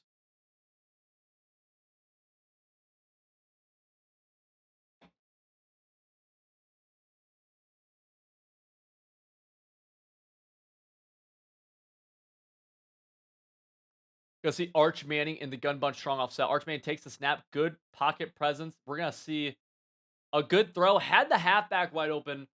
Man, it's I feel like these guys sometimes are just choosing the harder routes to go when you have maybe potentially better options and easier options to go to. Beanie right now takes a 10-point lead on the Ducks. We'll check in back over on that game here shortly. But let's stay here with Texas with the ball down 3, getting close to halftime now. I'd like to see him check out of that duo call here on 2nd and 12. No timeouts for Texas, so there is some urgency. You see that pressure coming off the right side. Love the on target. Going to pick up the pressure perfectly. Has X going to throw right to the user. Picked off. Had X open underneath, but his eyes locked on to the crossing route. And Bama with the chance to start to get away with this game now. Up 3 points with ball at the 46-yard line. We're not aware of who's getting ball at half. If you know, please tell me. But even without knowing that, Bama with a chance to go up 10 with under a minute to go here now. We'll see what happens. I'd like to see Bama actually start off with a run play. Get the clock going. They don't. They're going to call dagger, which they're going to throw underneath. The flats have been open consistently against this defense. And he's going to just get off to the races and take a 10-point lead. Just get in there, buddy. Let's check over to Beanie now. As Oregon down 10 with 3:30 to go. This becomes not a do or die drive, but a little bit of a stay alive. Now there's a false start. Oregon back a little bit against the wall here.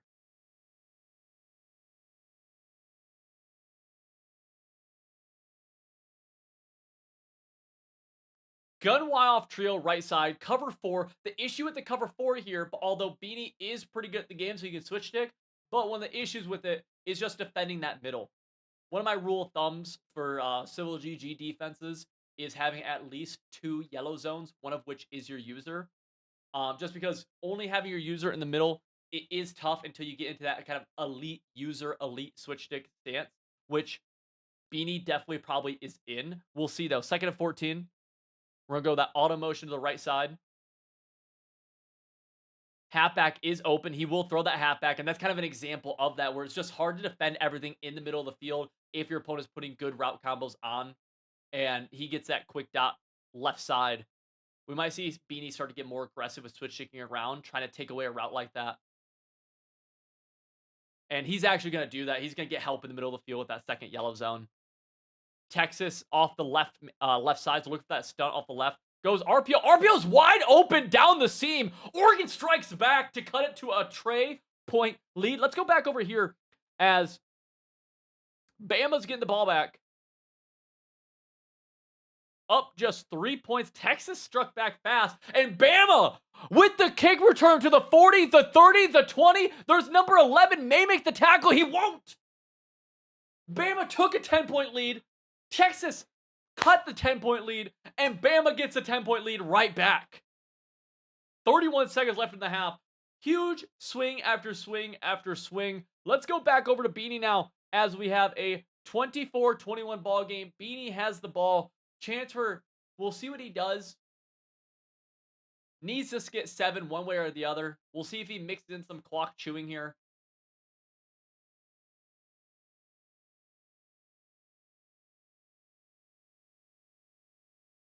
I appreciate the 212 in here. If you are a lurker, someone who's just watching, someone who's just saying, hey, what's up? I would appreciate you saying, say what's up to me. If this is your first time ever watching a tournament, tell me, is this your first time ever watching a tournament? Genuine question. Type a 1 if it's your first time ever watching a tournament. This year, like in recent memory. Type a 2 if you watch some others. If you have, tell me. Has a few touchdowns, goes deep post route. He might be gone right there. Gets hawked down to the 35-yard line. LSU quickly striking. Beanie showing off why he is potentially the favorite. 3 easy favorites in this right now. Beanie, Zach Attack, Trayer B. By far the big dogs, I think. We're going to check it out. MB Craig over here. Yeah, kickoff. Nope, go back. First tournament. You've seen one. Love it. First time watching your tournament. Heck yeah, love to see it. Has that crosser. He playmakered him up. Beanie gets tackled right in front of the goal line. 8 yards away. Lined up with the goalpost.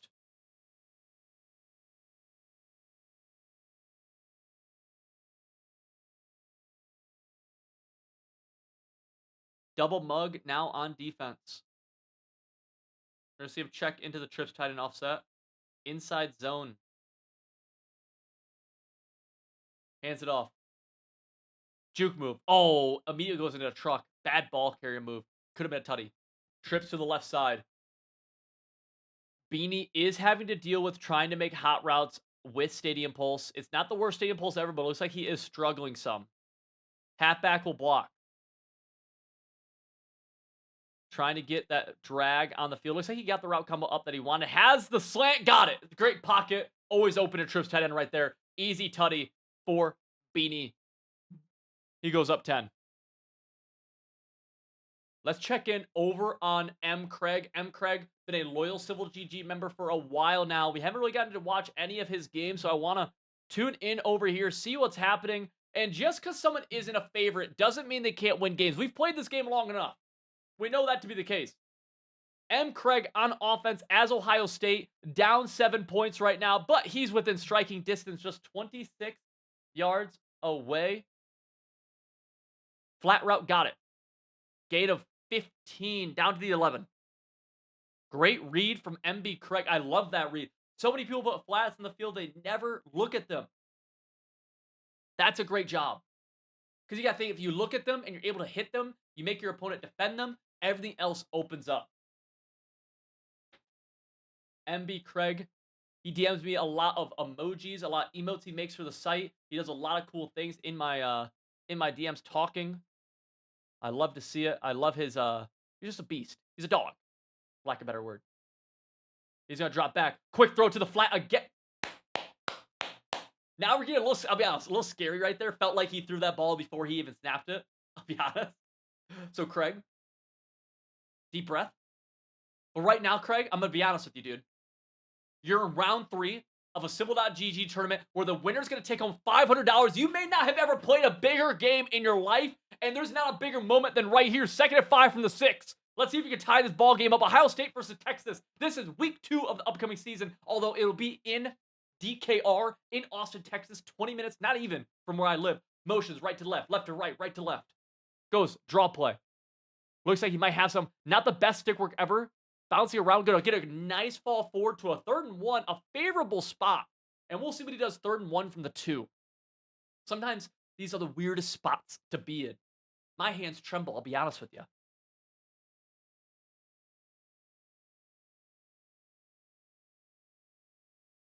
Craig, I see in the community often as well in Twitch chat. You got to love it. Got to watch out for running the ball right here. I think this run will get blown up, I'll be honest with you. Craig trying to make some adjustments to the run. I love that. I just think it's going to get blown up. Oh, almost. An animation away. An inch away, it felt like. Gets absolutely obliterated low-key, though. And we're going to see. This, he has plenty of time on the play clock. Take your time, Craig. 4th and 1. What's nice here, and he's in the Baylor scheme. I actually like the slot flat screen right here if you were to go to it. I don't think he is, but I don't hate it. He's running a little bit low on the play clock now, just something to be aware of, although he does not have to deal with Stadium Pulse. Biggest thing, though, don't go backwards here, because if you get stalemated, your opponent is on their own 1. Clock is ticking. Goes QB sweep. Gonna go up the middle. He's in the end zone. Craig standing over top of a Texas player. That's a touchdown. And he's an extra point away from tying this game up and gonna make Arch Manning in the horseshoe drive down in the 4th quarter to take the lead with a bizarre Stadium Pulse in his head. Let's see if the extra point is up and through. He changes the camera angle. I don't love it, but it doesn't matter. What I like, Craig's in control right now. That extra point's up. It's through. It's 14-14. Let's check over to Beanie and just see what's happening here, as Beanie will be getting the ball up 3 points. His ball. The Ducks were able to score, it appears, but now Beanie just needs, depending on how this clock works out, 3 to 4 first downs, again, depending, to be a GG's. You're going to see him open off with a run play, which I love. Love this. Get the clock going. You're only a few points away. He's going to have a big gain, actually. He should just go. He should just go. Who cares about clock when you get a big play? Stay in bounds, so he does. And that's now run that clock down, run the ball again. Run the clock down, run the ball again. He runs it down. Beautiful. Love it. Love to see a man with great clock awareness. Hands it off again. Great gain. That's what you're looking for, right? Run the ball, keep the clock moving. Easy gain of 5. Let's check back in just briefly over to Craig as Texas snaps the last play of the 3rd quarter. Goes to a toss to the right side. Gonna make somebody miss. Number 5 with a big gain down to the right sideline. Let's go over back to Beanie. Beanie, 2. This should be the final play before the 2-minute timeout, assuming it is caught and inbounds. Pressure, potentially. Love the defense from the opponent with the buffer. You never know if you're setting pressure here, if you're bluffing. Halfbacks going out wide. Now that safety has to get out. Love the recognition from Beanie right here. Safety now can't hover because the halfback's out. That's elite. Corner route was open. Beanie misses a read. Drags open too. Beanie misses a read as well. Not sure where his eyes were. The strong side of the field was open, both corner route and drag. Misses both of them. And gets a throw out, a sack for an incompletion. That stops the clock for the LSU or for the Oregon defense, giving them a little bit more life. And now look, he's dealing with a lot of Stadium Pulse. It's loud. You can't even see the routes right here. Gotta watch out for a potential blitz from this double mug. He's not hovering with the safety, but still could send the pressure. If he does, that right defensive end's coming free, and Beanie is struggling to get his route combo off. 17 seconds before the 2-minute timeout. 3rd and 5. Play clock's running down. He's gonna snap the ball. Buttons are hidden. Has underneath. Didn't throw it. Nothing really there. He's gonna throw underneath late. Beanie again misses the read. Had the tight end early. Misses it. 4th and 5. Had plenty of time. Had the tight end immediate. That zig, a lot of people, like day one person who puts a zig on the field is trying to throw that zig late, right? It's a sideline route. But a player like Beanie, he should know that zig is open immediately. That's a pocket for you to throw. Right here, loud. The Ducks are getting angry. Potential touchdown to a streak on the right side, though. I'm curious what that looks like. It's scary to look there, though, because he could be sending the Dogs. Let's go. Pressure is picked up. Has the drag, has the crosser, too. Throws a crosser. He's going to catch it. No contact. Touchdown. Beanie, really thankful because he missed some reads, and that could have been scary. Let's check over to M. Craig, who is playing defense against Texas. We are now at 3 minutes left in this game. It's 14-14, Texas, Ohio State. CJ Carr is manning the Ohio State offense. Let's see what happens. At the 45, field goals are not a given in College Football 26. Field goals are certainly not a given in Civil.gg tournaments. We've seen numerous missed. Let's go. Craig looking like he's going to prepare for a run. 2nd and 17, though, so I don't think he should be. Drops back, corner out. Gotta make sure you switch stick up right there. Oh, late throw, catches it. Great defense from Craig. Late throw from the Ohio State offense, or from the Texas offense, rather. I misspoke a little bit.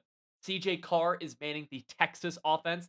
Craig is on the Ohio State team. He is on defense.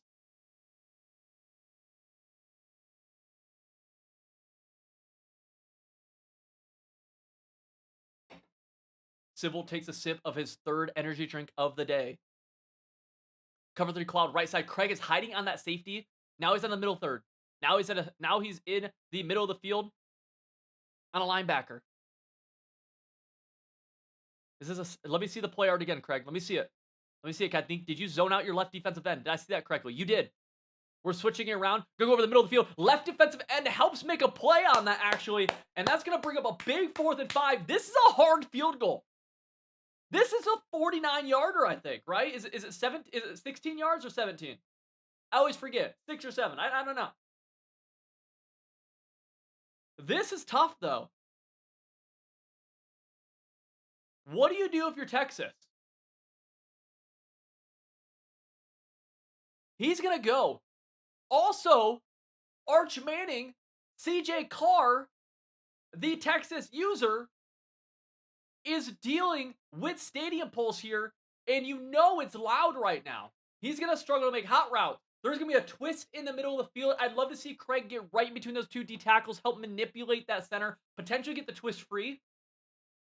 Would love to see Arch Manning with a quick out route right side potentially, because there is room to that right flat. Craig is overplaying a little bit too high on that right flat.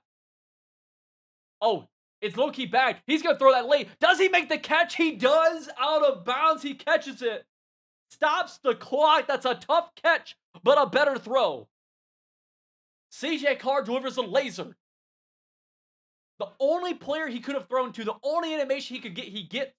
He throws, and he keeps the drive alive.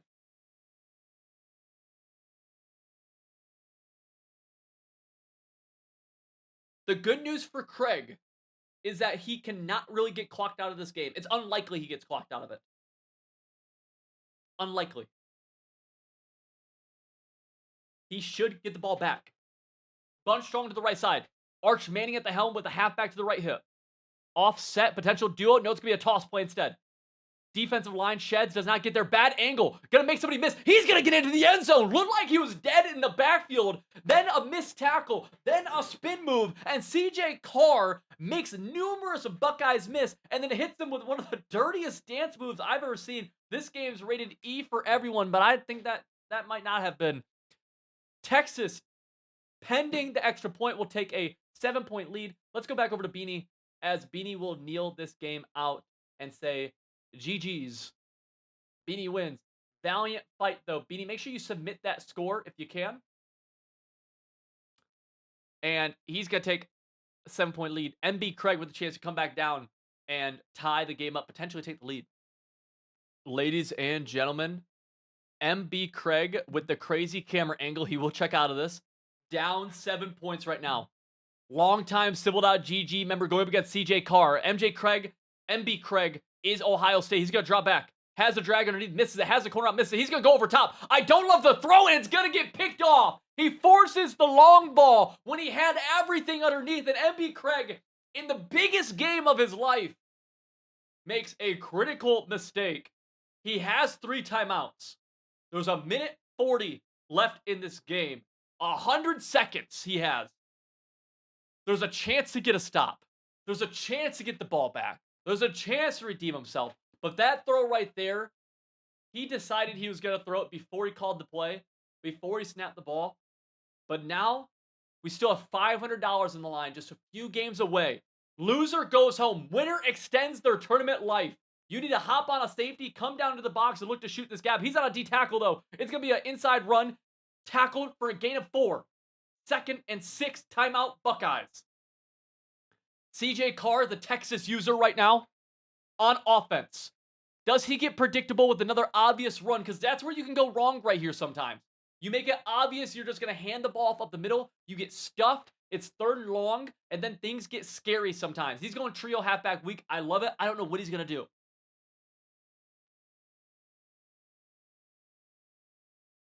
230 people watching right now. Not 230 viewers, but 230 coaches. Arch Manning with the trips to the left side. Tight end right.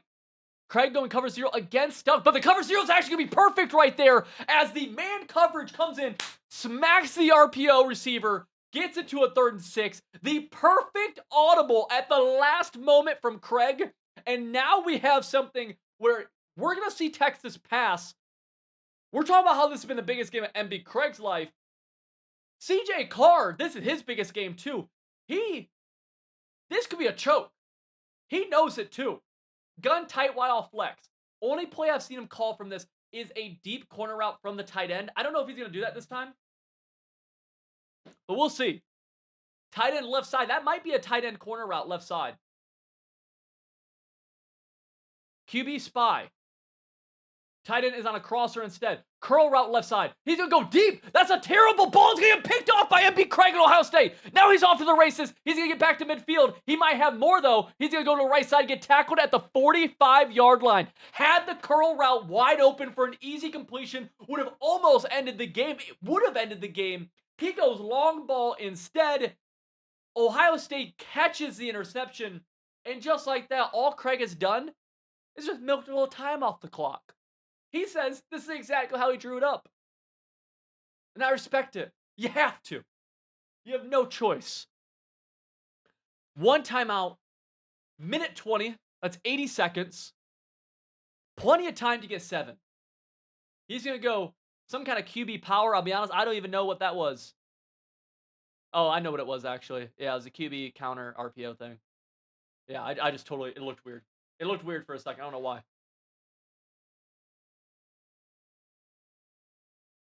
While running low on... he's going to get off to the races. He squirts through everybody. Absolutely should have been a tackle for nothing. Craig somehow gets 20. A minute left. Honestly, if you're Craig, you got to be thinking to let the clock go a little bit now. We have a short cross. He may RPO, dump it, a little pop pass. We'll see. He throws a flat instead. He has that flat. Craig loves the flats. He gets tackled inbounds. He can go to the line fast. Craig's going 44. Clock is ticking. Now we're at 41. We're going to be at 40 seconds. We have trips to the right side, but it's going to be a strong trips. 2 tight ends. Inside zone. 1 timeout for Craig. He's going to speed burst into the end zone to cut the lead to 6 points with under 40 seconds to go. And in the horseshoe, does Craig decide to go for 2 and say he wants to win this game here? Me personally, I'm kicking. Craig says, I agree with Sybil. Probably why he's a Civil GG member. He's going to kick that extra point. And assuming it's in, remember, no field goal block glitch is allowed. We won't see it right there, so I love that. We will tie the game at 21, and Arch Manning has a chance to shut up all of the haters. I'm an Arch Manning believer. I can't lie to you. I wasn't a Quinn Ewers believer. I wasn't. I'm an honorary Longhorn. I live 15 minutes from the university, so I have a say in this. Arch Manning, chance to shut up everybody. 35 seconds. CJ Carr, if you're wondering what CJ Carr's name is in the Discord, by the way, because honestly, I'm thinking about it right now. I don't 100% know. It's J-Rod, J_Rod against MB Craig right here. Kickoff is deep. Let's see. It's likely going to... No, he's going to return this. Texas is taking this out of the end zone. And loses 3 seconds and 6 yards. 30 seconds left. 32. Texas with the ball in the dead center hash mark on their own 19. Only needs 3, and he's going to come out in the empty trio. I don't know about you guys. I'm thinking this play is called 4 verticals. That inside tight end's on a crosser. That left slot is on some kind of short cross. We'll see if I'm right. Craig's playing pretty far back. He may pay the price for that. And looks what happened is a deep cross. Oh, wait, no, that's going to get... Oh, it's caught! A terrible throw from Arch Manning. Gets bailed out. J-Rod throws it into traffic. And he catches it. Longhorns call the timeout. A perfect adjustment from MB Craig. Oh. Things you hate to see that. Things you hate to see that if you're MB Craig. You like to see that ball get knocked out. Oh. And now, We have a pause, an intermission, a commercial timeout. And with that being said, as it's well, we're not in the commercial anymore. Never mind. With 5 wide again, we have to watch out for that crosser. But I'll be honest, he played great crosser defense. It was great crosser D. He bagged it. That left flat scary. We have a lot of yellow zones on the left side. He may go quick seam to the right. Left flat's there. Tackle out of bounds instead. 22 seconds on own 46. This is a hard field goal situation, even with another 20 yards. Well, obviously right here. But field goal wins. Texas is on the road. Do you know how crazy that meter is going to be if he kicks 3? 2nd and 2. 22 left. Spread halfback weak. I have no idea what he's calling here. Could be 4 verticals. You got to protect the seams here.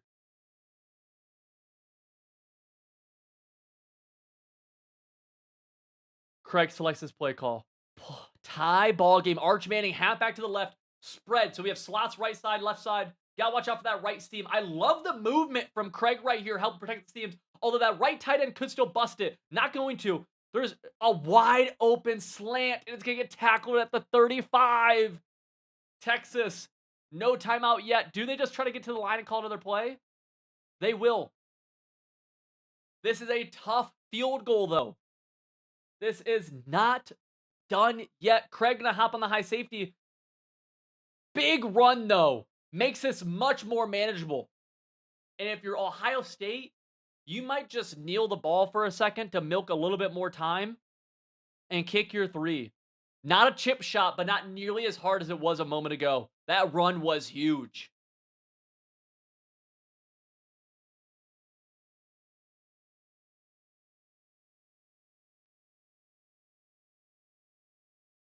Now, here's the opportunity for Craig.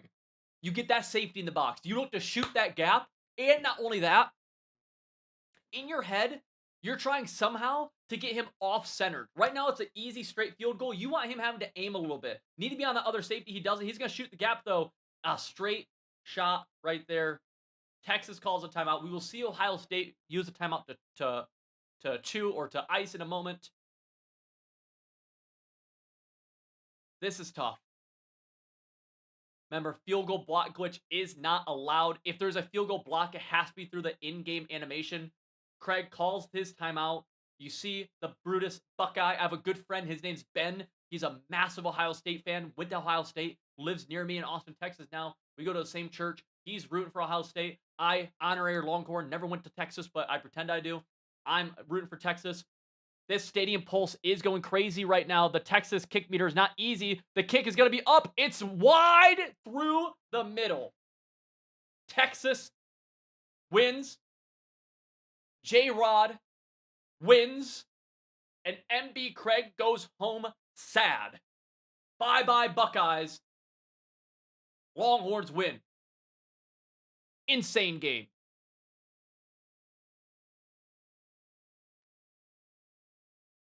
Wow. Absolute insanity.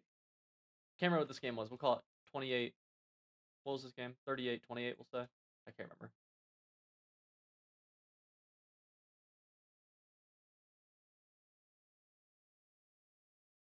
Beanie in his next game? He is? Yeah? Oh, I love that. Thank you, Beanie, for being your next game. What was this final score? 24-21?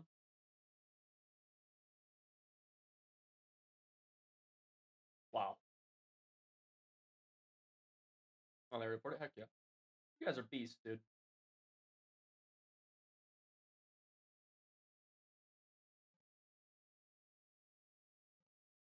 We are currently in the quarterfinals of the $500 Civil.GG Winner's Circle Tournament. Quarterfinals is right now. One of the things that we're doing this year for Civil GG, every single year I try to make this better. I try to thank people for being members more and more and more. It's incredibly important to me that we say thank you for being a member. This past year, we added weekly meta busters. This past year, we added a play call sheet. Every offensive scheme has a play call sheet broken down by best situation to call plays. 1st and 10, 2nd and medium, short yardage, red zone, man coverage beaters. They have all of these things. We have a awesome Discord community. We posted over 40 different offensive and defensive schemes that you can use right now. We improved the methods of teaching, and we have a field goal right here from LSU. The kick is up and through easy. They take a 10-point lead for Beanie. Okay, how do you already... Beanie and Little G got through this game very fast. They got through this game... Wait. Am I crazy? Were we just watching the other game?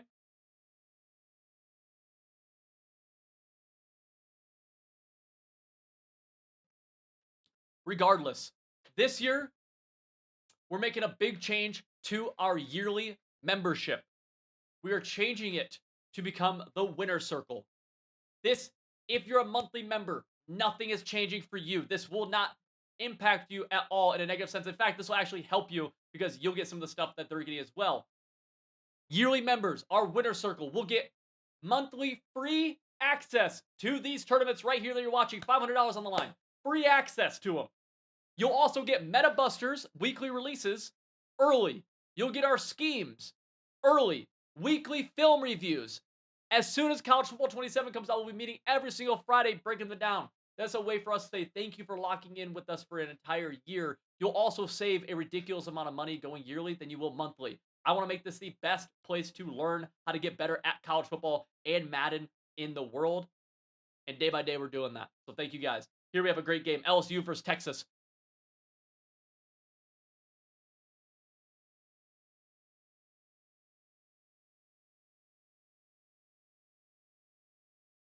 The Spurs OKC Game 7 is on soon.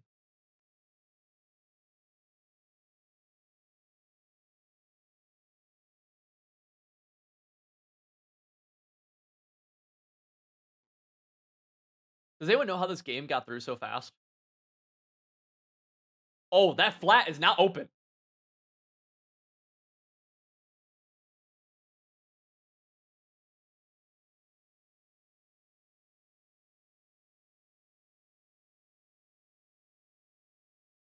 Does anyone know how they got through this game so fast?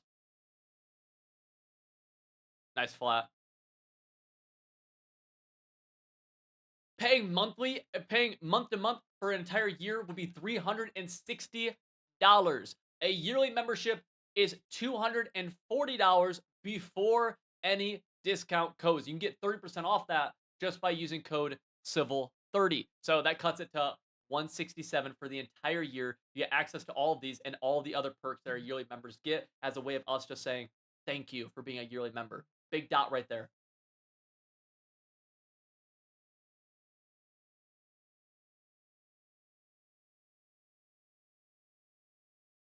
Beanie cheating with that high safety. Defends the halfback direct snap. Texas is down 10-7. Is going to run this clock down, but actually didn't get to take it to a 2-minute timeout. That's huge for LSU. We need to understand the impact of this game. I don't think we're locked into what's happening right here. 3rd and 11 for Texas. In Texas. LSU's up right now. Up 3 points. We have 2 minutes left to go in this game.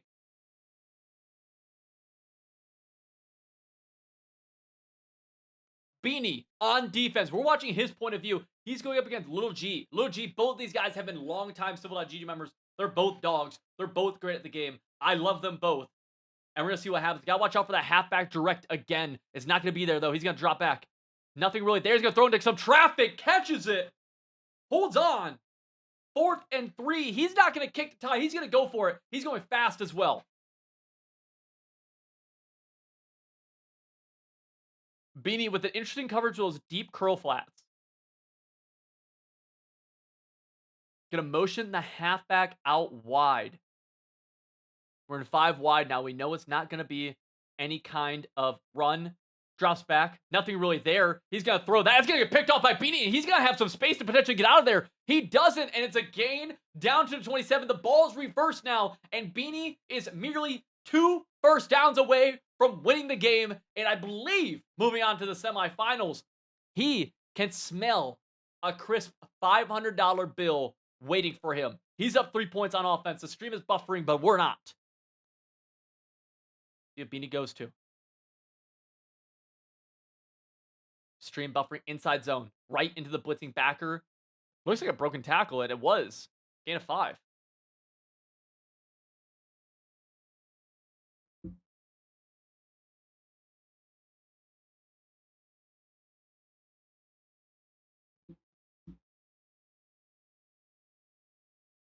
Halfback direct snap. Very negative play.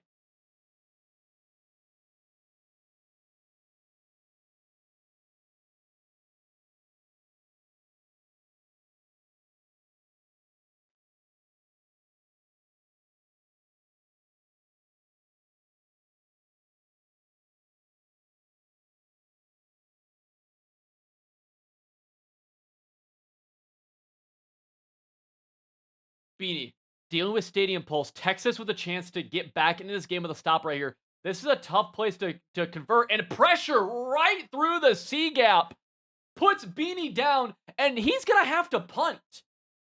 One of the rare punts that we see. He's going to boot this one deep. Texas able to return it. Down 3 points. Had huge gains to the left side. Missed it completely. That could have been a punt return touchdown. We again get into a situation where Texas is on a money drive. Totally locked up Beanie on his winning drive right there. That could have ended the game. He doesn't. And now we're going to see what happens here.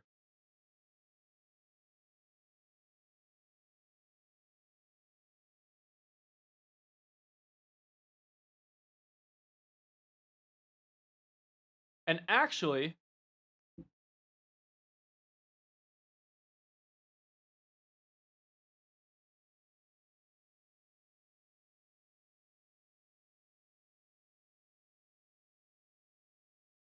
I may be getting confirmation that this is not the game we thought it was.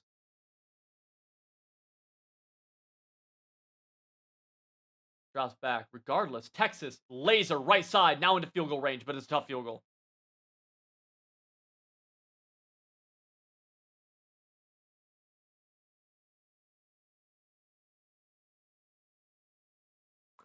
This right here, ladies and gentlemen, I am wrong. This is Little G on offense, but this, oh, and that's pressure, and it's a throw. Oh, this is not Beanie as LSU. No. We're on Beanie's stream, but he has full screened Zack Attack's game. Something I did not realize. I had no idea because Beanie also uses LSU. So we're actually watching Zack Attack on defense up 10-7 against Little G. It's going to be a two-man rush. Watch that Pirate three-man, though. That thing's going to stun all the way across. Come free. That's a two-man rush that came in instantly and gets Texas completely out of field goal range. 33 seconds left. Zack Attack on defense as LSU. Huge stop right there. Huge stop right there. Gets him to a 3rd and 29. Again, that stunt comes totally free. Nothing Texas can do right there. Zack Attack saves it for the perfect time. And now time is running out for Texas. It's a 4th and 32. Even if you convert this, you're in a terrible spot. Back-to-back bad sacks from the Longhorns.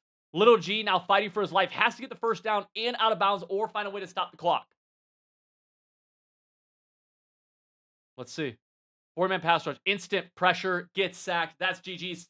Zack Attack with the locked-in defense.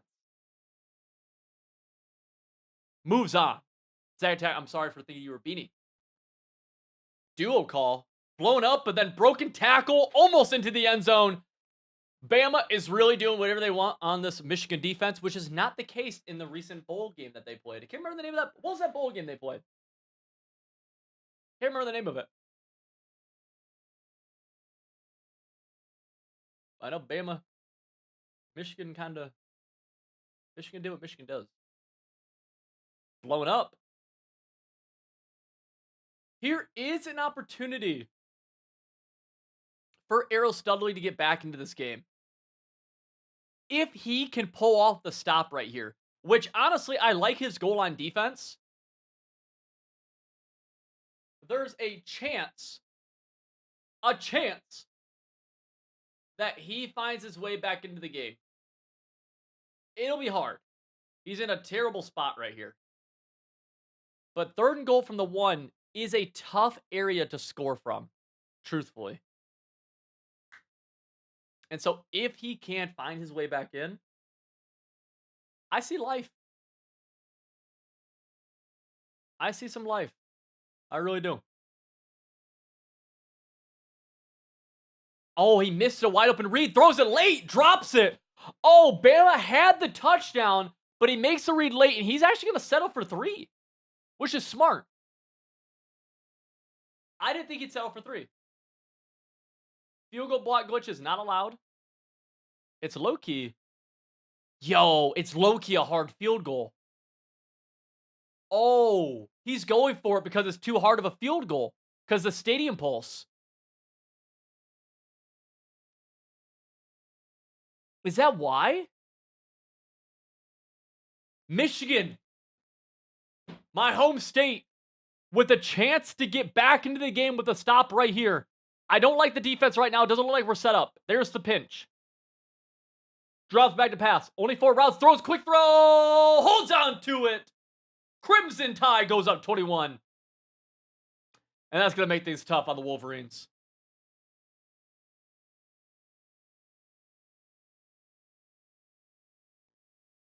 Quick recap again. We're in the quarterfinals. We have one semifinalist waiting. That's Zack Attack. Zack Attack waiting for the winner of Beanie and Big Rallo. Trayer B and J Router play. P3J is up 21 on Errol Studley, who is Michigan.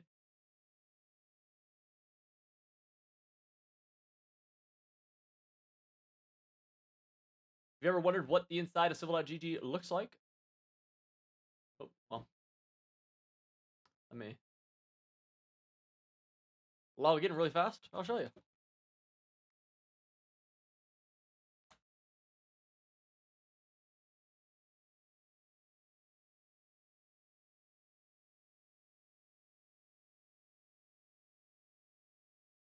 This is what Civil.gg looks like. Of course, this is my special account, so it talks about where I left off, and I left off watching some bonus guides and Charlotte offense. You also see that you can click right here and see the tournament. This tournament time left is not accurate, obviously, but we have all the schemes right here.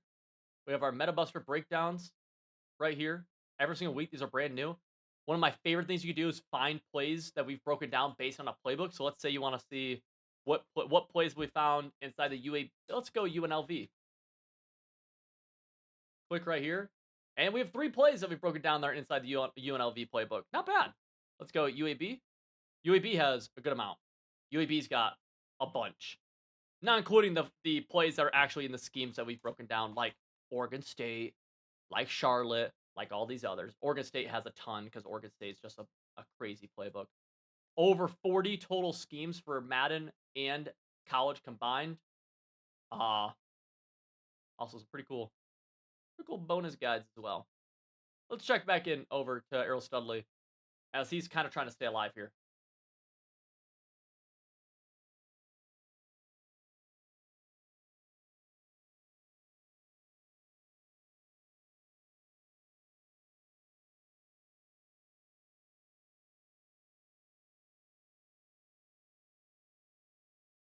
Goes to a single back wing pair. Drops back to pass. Hits the tight end. Little stick route. Takes a gain of 8. I don't know who gets ball at half.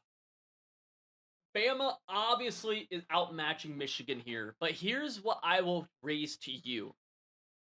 If Michigan gets ball at half. That if Michigan gets ball at half and they score here, they are not out of it. He just dove. He just dove. I wish he didn't do that, but he did. I wish he did not do that, but he did. 186 people watching right now. I appreciate you. I would love to get some feedback from you. I'm very curious. Where did you first find out about my YouTube channel? Have you known about me for a while? Are you new here? Are you new this year? Did you find out last year? Do you know me from Madden? How are you finding out about us? Love to hear feedback from you guys. Very, very helpful for us. Our biggest goal at civil.gg, and that is the over encompassing all the free content we put out, all the site stuff we do, yada yada. Texas route tight end cuts it to the 5-yard line, is to make people get better at the game in the easiest way possible. while maintaining ethical. He goes here. He's going to the play, bunch traffic. Halfback will leak out of the backfield here. 3rd and 5. He's going to snap it. A lot of crossing routes. Immediately rolls out. He's going to throw it across his body. Dropped interception. So he gets a little bit of life from the drop. I hate the play call. I hate that he rolled out immediately. But Michigan, with Bryce Underwood, will stay alive for a moment here. 4th and 5. He drops back to pass. Has the crosser. Maybe if he highballs it. And it's going to be picked off by the user defender. That will be a GG's there. Let's move back to Beanie and Trayer B. 2 games going on. Trayer B on offense up 7. Terrible quality. Here we go. Drops back. Pressure right side. Gets the quick halfback out of the backfield. Stiff arm. Tackled at the 21. At the 20.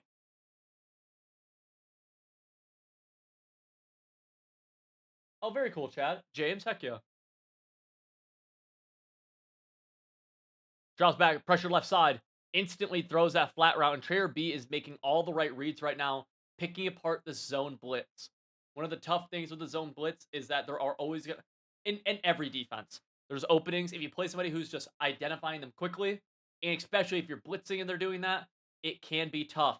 Trayer B, great clock management right there. A huge issue of his in the past has been clock management. He milks his clock all the way down to about 22 seconds, scores that touchdown, leaves the opponent nearly no time left, 19 seconds. Let's check in on Beanie, one of the favorites as well. Trayer B, Zach Attack, and Beanie, definitely favorites. P3J, though, dominating this game, maybe a dark horse. Let's go back here. Beanie, he's up 7. He is LSU. Going up against, who's he playing? O-lineman. We've watched O-lineman play. He had that crazy win earlier today in overtime. We'll see what he's able to make do and what he's able to make happen here. There's a potential touchdown to the right seam. No, he throws a flat instead. Beanie adjusted that right seam in time as well, so he took that away. Great job.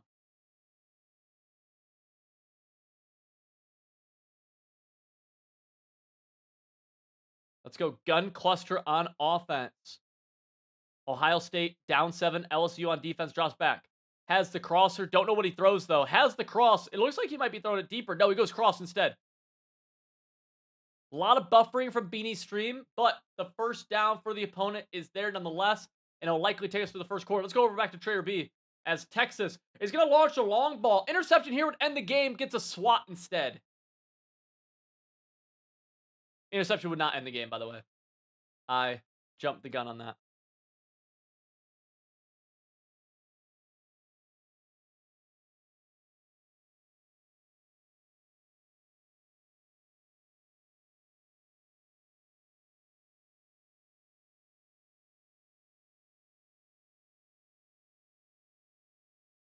Gun deuce. There's a nasty RPO out of this you could hit. Goes inside zone. Nothing there.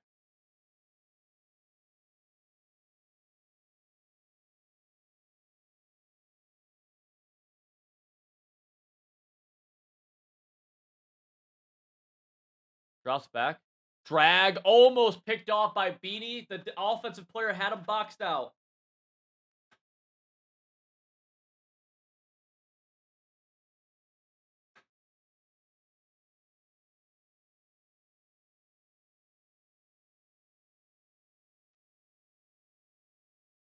Gun deuce on offense. 3rd and 3. Ohio State looking to punch it in from 9 yards away. Gun deuce. Gonna go toss play right side. Oh, that gets blown up by the LSU linebacker.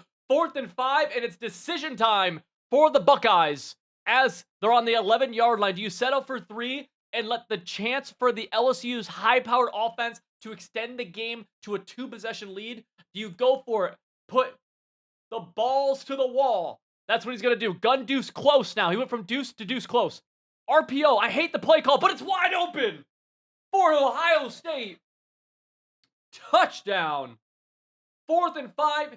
Everything rode on that RPO being open. There was no real reads being made because of just how much that had to work. And it does. Beanie, very frustrated, very fair, gives up the touchdown. Let's check back in over to Trayer B. Well, what's happening here? field goal good for Alabama. And they cut the lead. Oh, no, I'm sorry. Alabama takes the lead 31-0. That game, I would say that game needs to end, but they're actually waiting for anyways. Like, they're waiting. The winner's going to wait. So, I actually don't care.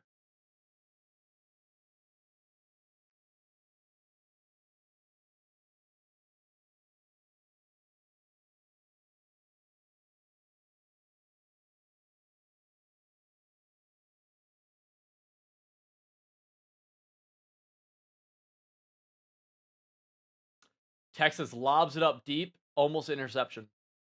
Texas down 14. 1st and 10. Drops back. Throws the deep ball again. This time it's finally picked off. He kept on launching that one deep. CJ Carr this time, though. The person who beat MB Craig appears he may have met his match against Trayer B. Trayer B will likely turn on 2 clock here. Zach Attack waiting.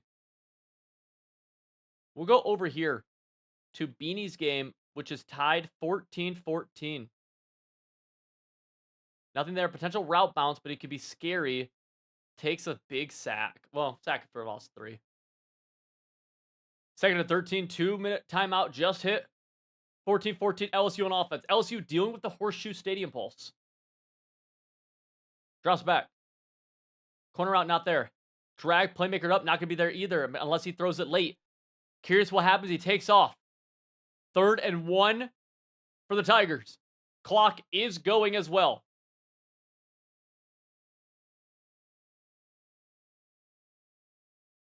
B throws the ball. Nice.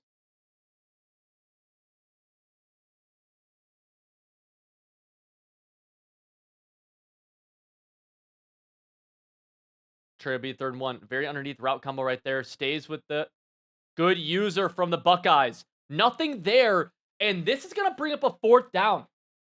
Beanie struggling a little bit on offense. The great user, honestly, from the Buckeyes really would have thrown me for a loop right there, too.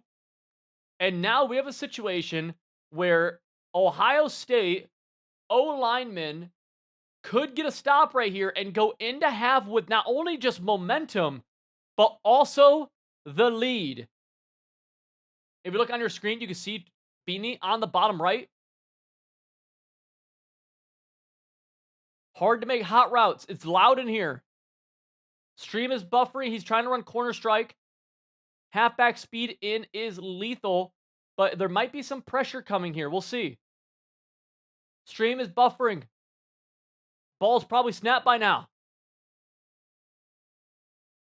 Drops back. Only a 3-man pass rush. Corner route is open, but maybe too far out. Too far out of a pass lead. And just like that, the Buckeyes get the ball back. We have to refresh the stream because it's just kind of buffering a lot. Bada boom. Bada bing. Just like that, we see the Buckeyes get a chance to take the lead. They're going to the gun spread. Do we know if O-lineman has a stream? Because Beanie's is very buffering. Let me see really fast. What's his name? Big Rallo? Yeah. I know who he is.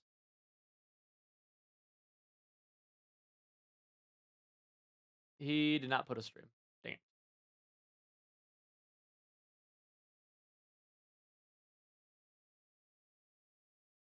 Third and four for Ohio State. Picked off! Beanie with the switch stick underneath. Tackled just before the 40 on the opposite sideline. Opposite side of the field, rather. Beanie gets it right back. Ohio State misses a huge opportunity. 2 blowouts in the other games, 21-0, and then 34-0 in the other one.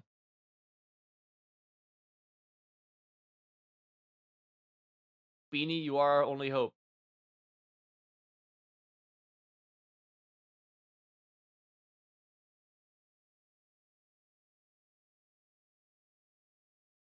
The Temu internet is tough. Throws a drag underneath. Got it. Timeout. 35-yard line and a pause. Will he look at the celebrations, it appears? We're waiting. Let's go to this 34-0 ball game. Michigan on offense. Running level sail. Throws the curl, catches the curl. Gain of 9. Gain of 11. We do have a stream. Woods is watching. He gave me a stream. Thank you, my brother. You are a beast. Shout out. Where'd he put that?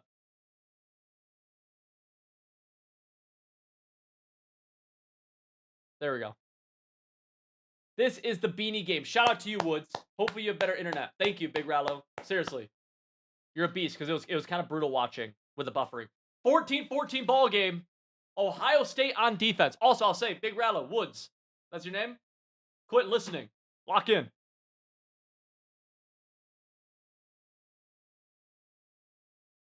Yeah, Mike, I would make that the thing. And like that, it loosely is. The other games, we're not even really waiting for him, so it's kind of like whatever. If they're holding up, I'd say GG's. Next time, I'll probably say, I don't want 21-0 because people like pay and whatnot. I'll probably say 28-0. Because, like, that's super lenient. Like, if you go down 28-0 without ball, for the sake of the tournament, we have to move. I'll make that a bigger rule. Corner route. Beanie scores on the Ohio State defense as time nearly expires in the first half. Tigers are going to take a 7-point lead on the Buckeyes with just 8 left. Take another look at the Bama-Michigan game. Trayer B as well. GG's. Hopefully, it looks like. GG's over there. Trayer B moves on. Good game to you guys. Zach Attack waiting in the semifinals. He will play the winner of the Beanie game, actually. So Trayer B is going to move up here. He will be playing Jay this game right here, which is about to end. Again, I would end it a little bit sooner if they're already waiting, but it's only 2 minutes left. We'll give Michigan the time. No worries. End of half situation. 5 seconds left. Realistic Michigan game. All right, buddy. Dropping back. Gonna launch it deep. Low-key a little scary to do that. Go into halftime. LSU up 7. Remember, Zach Attack playing the winner of this game. The other one is about to be Jay versus Trayer B. What do you guys think is fair skunk rule in a tournament like this? Is 21 skunk fair? I've heard people have told me it's not. I think out of bounds. I think 28 skunk is so beyond fair. I'm an advocate for 21, but I see the point of like part of this tournament is I want people to get reps. Part of it is like people are paying to join, all that good stuff. And so it's like, let it play. I think 28 skunk is really fair. If you go down 28 points without ball, GG's.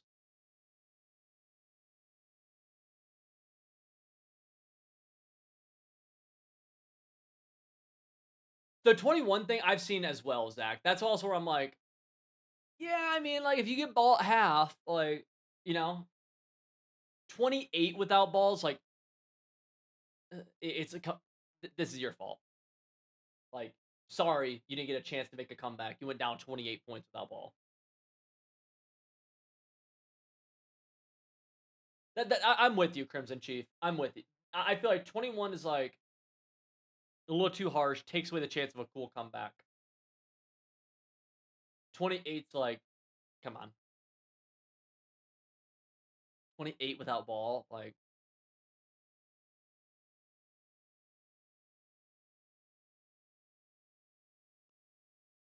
Drops back. Post route. Bad pass lead. Gets it. Bad pass lead.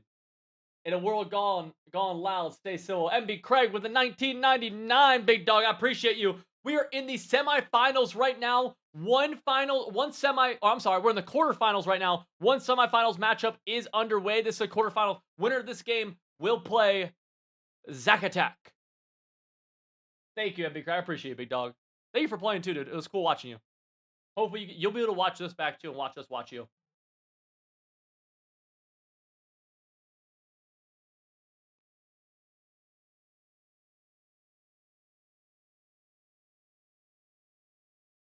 Second inches right here.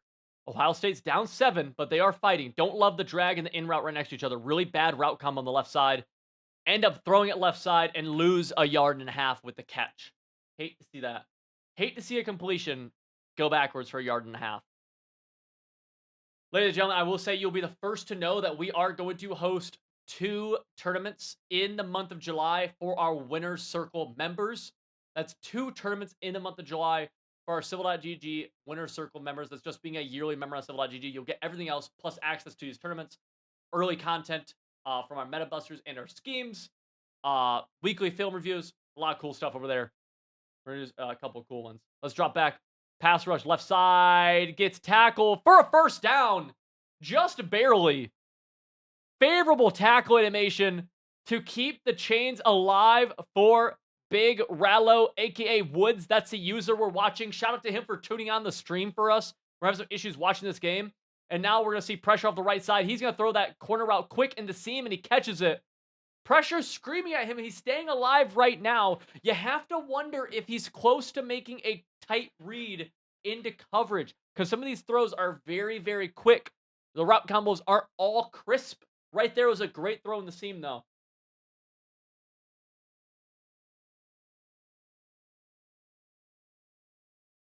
Oh, yeah, Craig, that was crazy.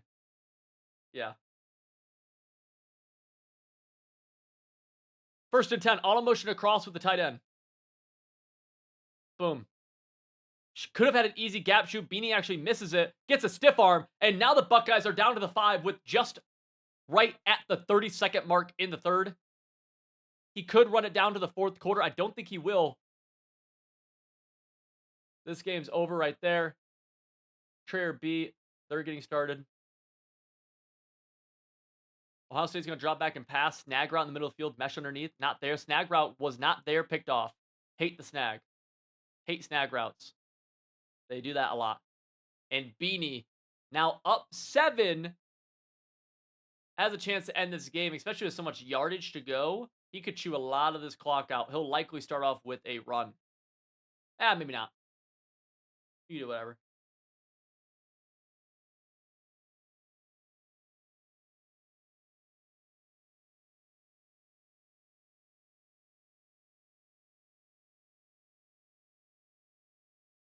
He does go run play.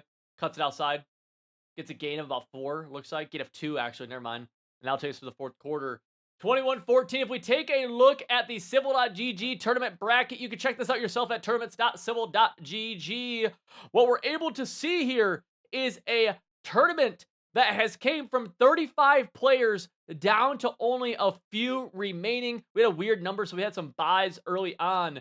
Couple of heartbreaking losses. We've seen triple overtime. We saw a end of game man up 3 deep beater. And now we're watching Beanie with a chance to punch his ticket to the semifinals. $500 is going to the winner of this tournament. We have bad coverage on the left side, I'll be honest with you. Very bad defense left side. Beanie second to 8, drops back. Oh, gets hit in the end zone. The QB does. Gets it away, though. Could have been bad if that was the other way, because that could have been an intentional grounding for a safety. 3rd and 8. Beanie needs to stay true to his pocket. He can't walk back like that. Ohio State showing blitz. Let's see if they actually send it. No, they're not. A lot of the flats are wide open. This coverage is not good. And that drag. Oh, great switch stick, though. He's going to go deep. Beanie makes a bad read into double coverage, picked off by the Buckeyes. Buckeyes are at the 25-yard line. They're going to be at the 20, the 15 almost. And they are in business with under 4 minutes to go. A terrible read from Beanie. All he had to do was attack a little bit more underneath. All he had to do was not force the ball into double coverage. And instead, Woods, a.k.a. Rello, the man who we're watching his stream right now on offense, has a chance to tie the ball game up. But no matter how this drive ends, it is guaranteed that LSU, a.k.a. Beanie, will get the ball back with a chance to do something. We'll see what happens right here. RPO bubble to the left side. Throws the bubble. Got it. Gets a gain. Oh, he breaks a tackle. Oh, he spins somebody out. He gets a gain of 9, of almost 10 on the play.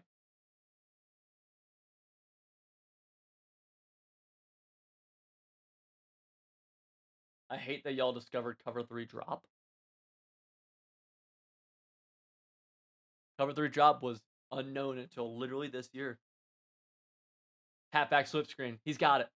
Boom. Oh, bad stick work. He had a touchdown. He missed it. He's going to go fast, though.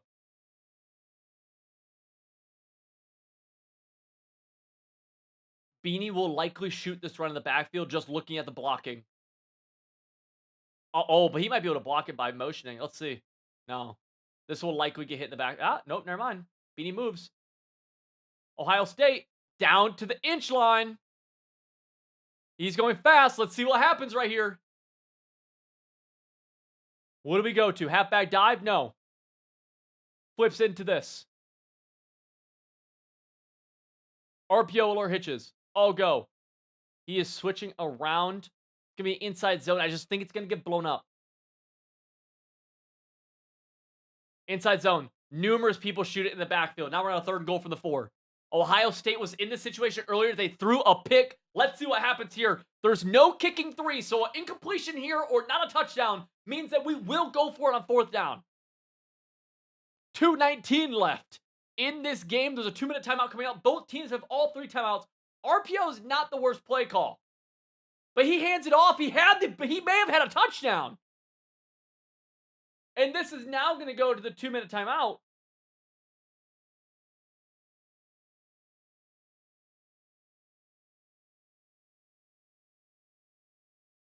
Be cool. I saw your DM on this. I'll touch on it in a sec. I hear you.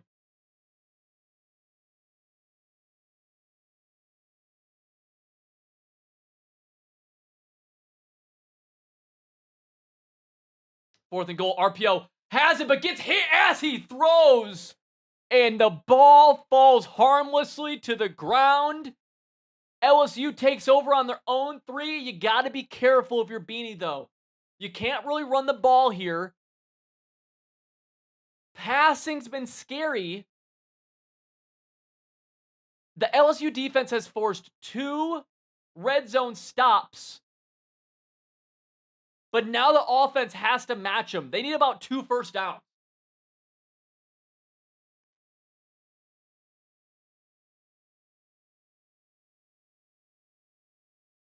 A safety would be catastrophic for the Tiger offense. Showing blitz, looking scary.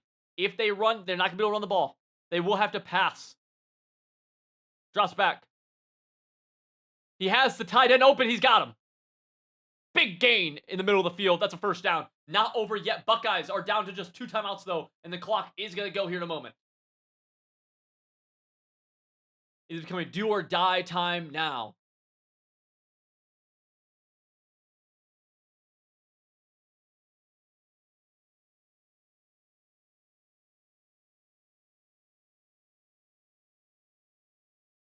Inside zone blown up. Timeout from the Buckeye. No timeout from the Buckeye.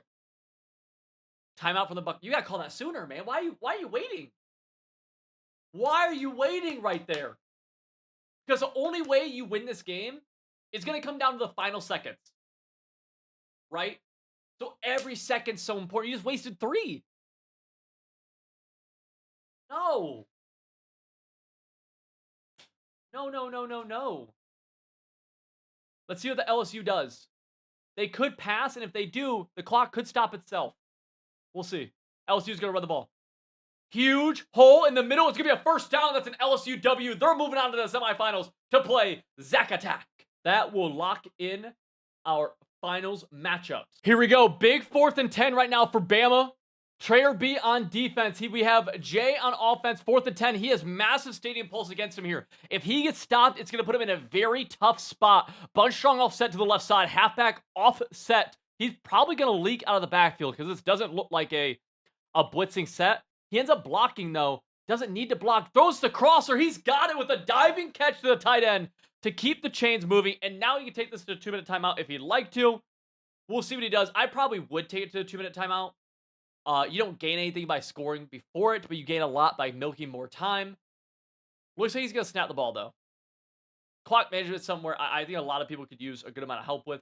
tight end. Oh, deep curl route catches everybody by surprise, including the broadcaster. That's a Bama touchdown. Goes from a scary 4th and 10, 2 plays later, big time touchdown. And let's take a look over here at the Zach Attack Beanie game. This is a high-powered matchup between two very skilled players. And we see here a quick touchdown from Zach Attack puts Ohio State and Zach up 7-0.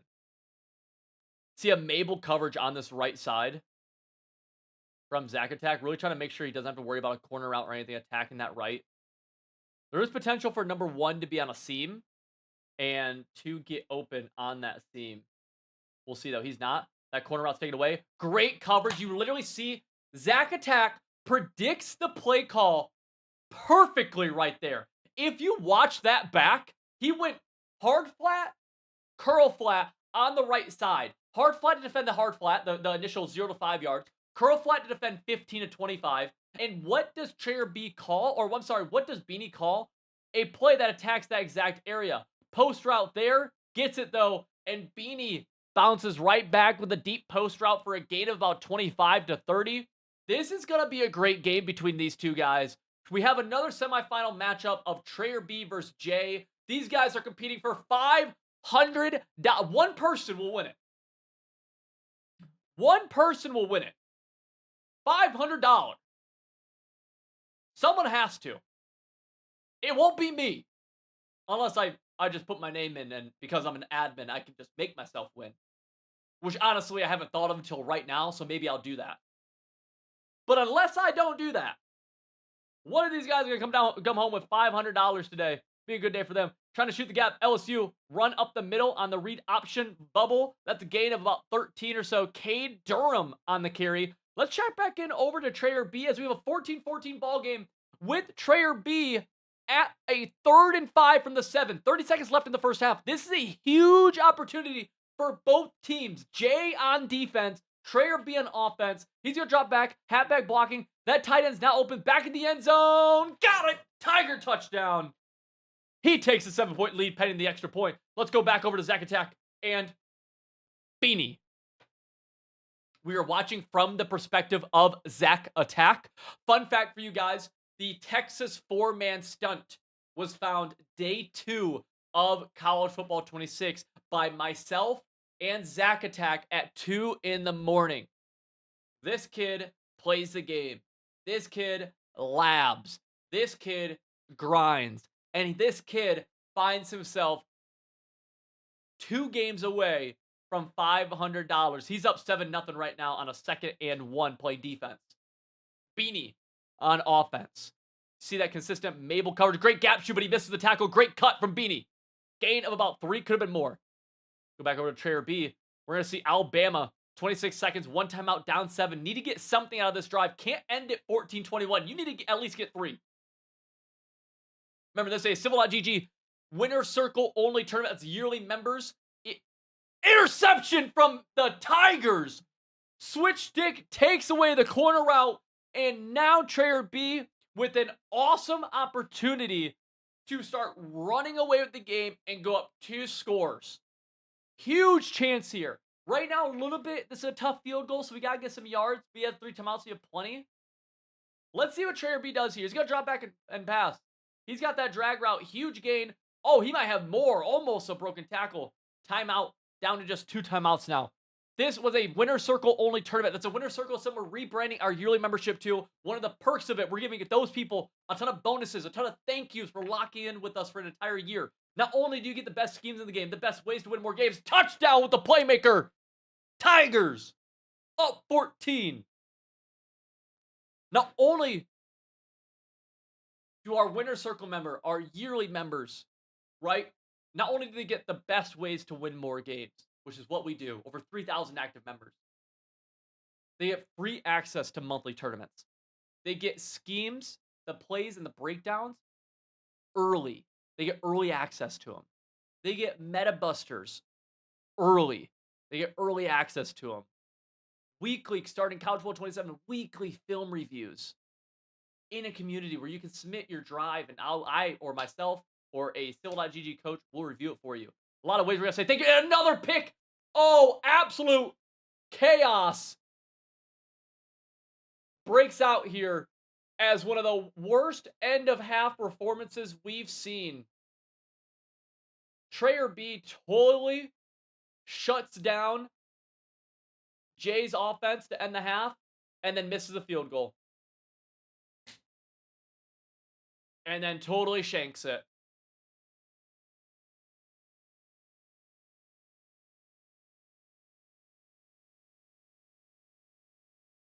This is tough. 2 seconds left. We're going to see him go for a shot play right here. User, as soon as the ball is snapped, if it's not a run, you got to bail deep.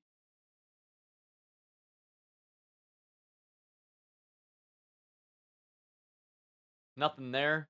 Nothing there. Throws it deep.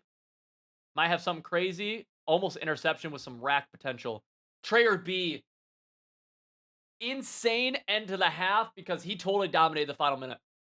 Let's go over to Zach Attack. They have a 2-minute timeout. And Zach Attack apparently got a stop on on Beanie. And now Zach, on his own 12-yard line, there's 2 minutes left in the first half. He's up 7. Dropping back. Got the drag underneath. That's drive post. Oh, he's got a lot of rack right there, too. He might be able to make some happen. He's going to shimmy and shake his way down to the 39.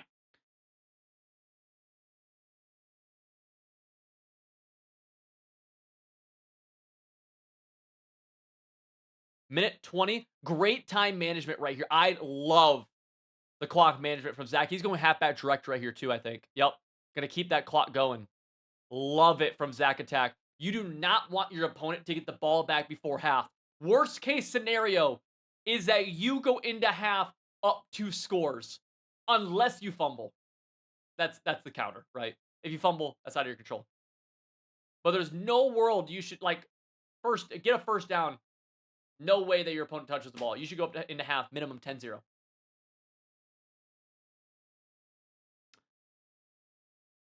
Second and 5. Zach Attack is in the UAB offensive play. That's actually the new playbook I've recently been running a lot of. You didn't go into inside zone. I don't love the inside zone call right here. Ends up picking up a solid chunk, though. Gain of about 8. Keeps the clock moving. We have Beanie on defense. Beanie has had an awesome run so far. A couple of close games that he's been able to pull out. And now, though, he's facing his biggest, toughest task yet. And with no timeout call here either, if you're Zach, he's run this down to at least 35, is what I'm kind of thinking. He goes 40. Okay. Nothing wrong with that. 37. Yeah. Because you really control this. Halfback direct snap. Catches the... Oh! A little too aggressive, in my opinion, from Zach. I think he could have held up and had that block set up. Now Ohio State will call a timeout. 1st and 10. Beanie trying to set up halfback direct snap defense, which I saw him have earlier. Zach Attack, though, going to help mess with the blocking with motioning. Inside zone instead. Big gain. Zach will fall down short. This is where you know someone's really taking clock management seriously. If you're Beanie, you have to call a timeout here. You have to call a timeout here if you're Beanie. I'm shocked he didn't.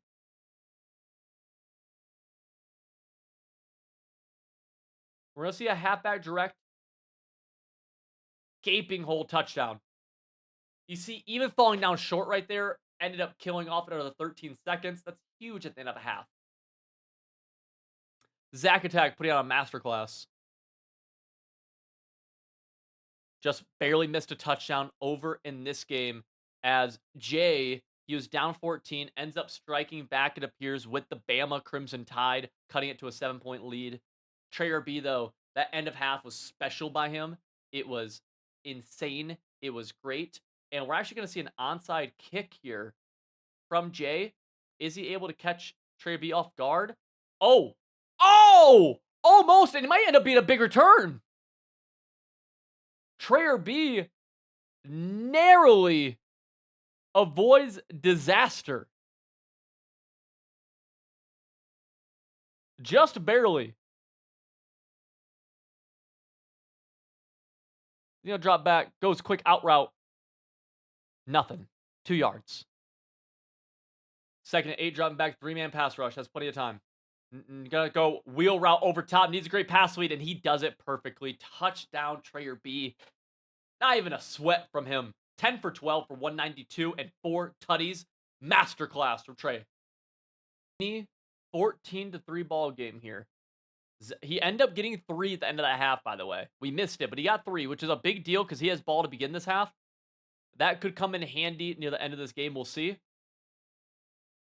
Great switch stick. Oh, playmaker up, switch stick down. Who gets there first? It's going to be Zach Attack with an insane switch stick coming downhill, and he's going to take it back the other way. It was a good playmaker from Beanie. I would have thrown the same ball, and I, too, would be on the losing end of a pick 6. Ohio State, Zach Attack is dominating the field right now. Complete, pure, utter domination. Beanie now fighting for his life. Playmaker's up. Nothing there. Throws it away. That almost could have been intentional grounding. I can't lie to you. I thought it could be. That would have had him in a terrible spot. This is a stay alive drive for Beanie. He's in the semifinals right now. Very close to a $500 tournament win, but wow, is he in a bad spot right here. Thankfully, he does potentially have the best offense in the game with Ohio State, but he's on the road down 18, and nothing has went his way. Playmaker up. He's going to throw. He's going to catch it. Great throw, great catch, great decision, and great playmaker. Let's check in briefly on the Trayer B game as we have a 4th and goal from the 24. Jay is staying alive right here. If he does not get this, it's not going to be good news for him. 3-man pass rush. Ty Simpson's going to step up, going to throw the corner out. He's actually almost got it. Down to the 1, he catches it, but it's short of the end zone. Trayer B holds on for the goal line stand. I guess you can call it that because it was goal. And gets the ball on his own 1.5-yard line. Now, you got to be careful here because Trayer B, I've seen him make dumb mistakes. I'll keep it a buck with you. You could mess up right here. I love blocking the tight end. Got to be careful. Drops back. Has the crosser, gets out of a bad situation with the catch right there. Great hands by the receiver. Trayer B's in a great spot. He's going to start chewing the clock, I'm sure. Zach Attack on defense up 21-3. It's looking like it's going to be a Zach versus Trey finals. We'll see. A touchdown from Beanie keeps life alive. I'm a massive believer that if you're ever only down 2 scores, you have a sliver of hope. He's down 3 scores right now, though. He's going to throw the corner out. He throws the laser. Beanie drops it. Bad catch animation from Beanie's wide receiver. And now LSU, the Tigers, are down to their final down potentially on offense. We'll see what happens here. 4th and 4. Bunch to the left side. And it looks like actually they may have ran into, never mind. Crosser. Playmaker up. No. Playmaker there. Crosser. It's going to be a one-on-one catch animation. SWAT. Oh, he catches it. Oh, the SWAT missed. Oh, the SWAT missed. It's why I hate going for SWATs, because they sometimes will just miss. It was a great decision from Zach Attack. And it doesn't pay off. Beanie stays alive because of it. The handoff ends up gaining 6 to a 2nd and 4. SWATs are so scary because the players can just miss sometimes, and it's very frustrating. If you're Zach, though, you can't let that spark a comeback. You know the play he probably wants to go here. Likely going to be an RPO. We'll see if that's actually what he does, but he calls a lot of them. Beanie drops back to pass. He proved me wrong. In route. Dropped. Weirdly. Dropped oddly. Very odd. Zach Attack has only thrown the ball 4 times so far today. He's on defense. 3rd and 4. Beanie. Bunch to the left. Drops back. Throws just right to the user. Right to the switch stick user. Zach Attack has got numerous stops this game. He's got the 2 clock on. This game's looking like it's just all about over. Inside their own 10, Beanie will fight right here to stay alive. You have to, but it's tough. Great tackle from Beanie. Inside zone, he's going to motion across. I'll get a little bit better blocking, it seems. Lead block. Got it. Oh, wins the tackle battle. And Zach Attack's off to the races now. Nobody's going to be there. And this is becoming a flood. Grab your floaties because Ohio State is running the Tigers out of the stadium. 28-3. Only points for Beanie has been end of the half where he got 3. Let's check back in over on Trayer B. That game is actually over. Trayer B has moved on to the finals. We're waiting for this game to conclude. Beanie down 25 points. This is officially a 4-possession game. He has ball, but it's going to take a lot of luck. It will even take, potentially, a miracle. Let's see what happens as the Tigers come with the ball down 25. We have about 5 minutes left in this game. 1st and 10 on his own 25. Bunch to the right side. Zach Attack running this Mabel coverage consistently. Almost going to get... Oh, he's going to hold on to it in traffic. Beanie's caught a few that have just been bonkers. Just been bonkers. This is shaping up to be a Zach Attack versus Trayer B finals showdown. One winner, one $500 man. 2nd and inches. Beanie, of course, has to go fast. Beanie's had a great tournament run. You don't make it to the semifinals by being some bum. But sometimes we all run into buzzsaws. He's going to go over top, though. He's not done yet with that one because there's 34 seconds left in the 3rd. And he just bombed him.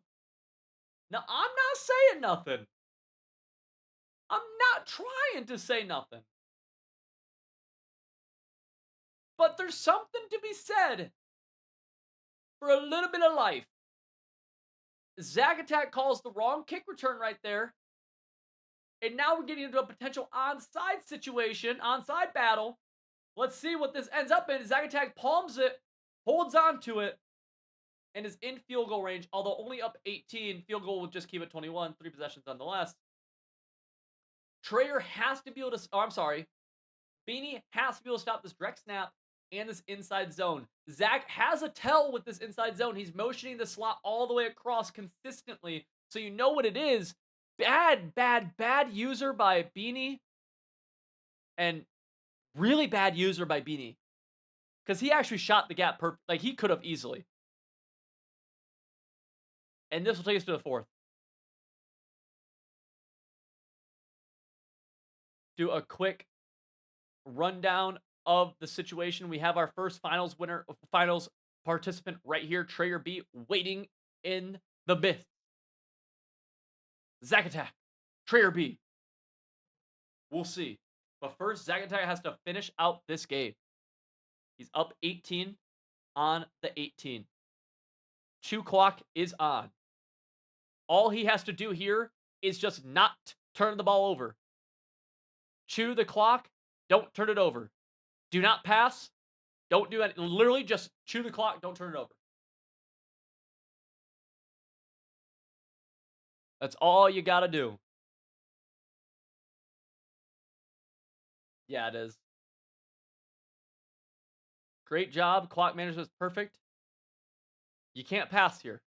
You run this all the way down. You snap another run. Right into a 2-minute timeout. Mathematically, Beanie should not be able to win this game. So you don't need to do anything cute. Inside zone. That motion has absolutely destroyed Beanie. We'll see Zach fall down right there. Beanie is calling his timeouts. I respect somebody who's going to fight. I respect it. We will allow Beanie to fight valiantly. Tackled. Halfback direct snap falls down. 3rd and goal. LSU's out of timeouts. Another direct snap. This time it's a touchdown. Zach Attack has all but punched his ticket to the Civil.gg championship game.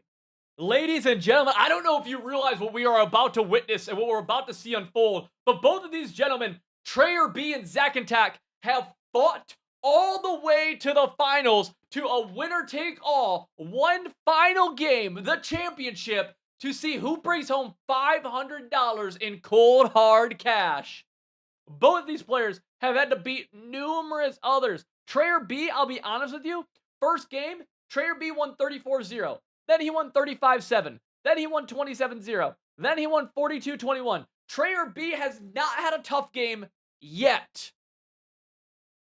But somehow, on the other side, if we look at Zack Attack, first game 21-7, then 14-0, then a 10-7 slobber knocker. We got to watch a good part of this. This was intense. Then he came in and took down Beanie, who's one of my other favorites, and just dismantled everything Beanie was trying to do on offense and defense. Zack Attack has had a ferocious rushing attack out of the gun Y-off trips. He's in the UAB offensive playbook, running a lot of halfback direct snap and inside zone with some really good motion techniques. Whereas Trayer B has also been in the gun Y-off trips. He might be in the gun Y-off trips nasty, actually, passing the ball a ton. Both these guys are going to be an absolute doozy to watch. And Trayer B is going to be the home team. Trayer B is going to be Ohio State here. A little pause action as we are setting our audibles, setting our adjustments, setting all the things. Let these men get after it. We have 2 streams. Shout out to both of them for streaming. This is our Civil.gg Winner Circle May tournament. This is available for free to all Winner Circle, aka all yearly members, 2 Civil.gg members. We're gonna have, or 2 Civil.gg people. We're gonna have a tournament that's free with a cash prize for our Winner Circle members every single month, starting not in June because it's the end of the year, but starting in July. And in July, we're gonna have 2. Because we're not going to do a June one, end of the year, we'll let people go on vacation for a moment. In July, we're going to come back and do 2 different ones. Winner take all money tournaments. Free entry for our Winner Circle member. You might be saying, what is Winner Circle? What even is Civil.gg? This is the #1 place in the world to win more games. If that's your jam, you like winning, you join over 3,000 active members who are winning more games. We'll talk more about that in a moment. But now, we're going to see Ohio State start off with the ball. Trayer B starts on offense. Zack Attack using LSU on defense. We are in the horseshoe, by the way. So Zack Attack will be trying to win this $500 on the road, dealing with Stadium Pulse. But he'll be starting on defense. Trayer B immediately flipping his defense. And you're going to see him pass a lot. He throws a lot of crossing routes. A lot of attacking the middle from Trayer B. I got to watch him in our last tournament. Actually, we hosted a tournament in January. He lost, but he lost in the game that was like 80-76. Like, he lost. He put up 76 points of loss. 2nd to 6 right now for him. Pirate 3-man stunt, not there. Great switch sticking, and Trayer B finds the open halfback, leaking out of the backfield. If there's one takeaway you should have so far from this tournament, it's that when attacking zone coverage, regardless if it's a zone blitz or it's just a zone kind of max coverage look, your halfback is so important. And more than that, the halfback getting out on a streak is lethal. It's absolutely a dominating route out of the backfield. Very hard to defend because it attacks different layers. Short seam and deep seam. 2nd and inches for Trayer B. Zack Attack. Using great pressure, great read. And that's where, like, the pressure came in instantly. But the read was made faster. Gun Y-off trips nasty. Left side. Trayer B is going to keep his gun trips nasty to the wide side of the field very often. Has a great RPO play from this, but he doesn't really call it very often. Great pressure from Zack Attack, and that's the first time the pressure's actually gotten home. Taken down the Ohio State QB for a loss of 9 and potentially some wear and tear. And you can see the wear and tear actually on Saiyan right here. We'll monitor that as the game goes on and see how bad that actually makes an impact. We're going to drop back and pass right here. A little post route. He's got it. Nice high ball from Trayer B. Pushing it to a 3rd and 2. Big opportunity for both players here. Trayer B can extend the drive. Zack Attack could force a big 4th down and make things scary early. Big philosophy for me on defense is what I've done in all the tournaments I've played in, and it's had pretty good success for me, is the goal, get your opponent to work as much as possible. As many 4th downs as possible. As many 3rd downs as possible. Because the more pressure moments they're in as Trayer B picks up the easy 1st down, the more likely they are to make that costly mistake, or the more likely they are for your good plays to finally pay off and get a stop. 1st and 10. Flipping it this time to the right side.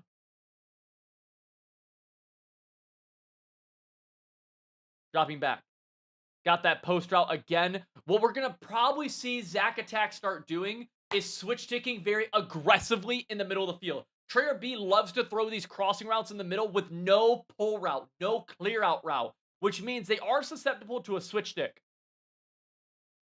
Stunt right there. User back at the end zone. Nothing really there. High ball. That's a scary throw, but he's got it. Toe dragging in the back. That's an NFL touchdown. I wasn't very confident in it, but you know what? There's a reason I'm in the studio. There's a reason I'm in the booth, and Trayer B is delivering a laser to go up 6-0 in a $500 game. You know whose $500 that is? It's mine. It's coming out of my mouth. I hope they desync and never play, and I get to keep it. Let's see Zach Attack on offense. He's going to have to deal with home field advantage against him. This will be tough if you're just tuning in with us. We have had 5 hours of gameplay leading to this championship game. Trayer B is on defense right now. Trayer B is the Ohio State Buckeyes up 7-0. And immediately, Zach Attack. Let's actually see it from his point of view. Both these guys have fought tooth and nail to make it to this point in the game. Zach Attack, his first offensive drive, he's on the road, though, in the horseshoe.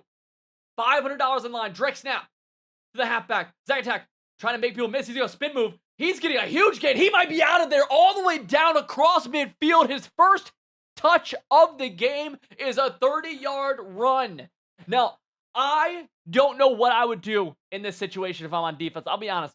This motioning makes this style of offense so much better than it is originally. Although right there, the Buckeye edge, number 11, comes through with a huge stuff off the edge, making it a 2nd and 14 and forcing Zach Attack into passing situations. The name of the game for Trayer B right now on defense is, here's the fact of the matter. Zach Attack has an awesome rushing game. His passing game isn't nearly as good.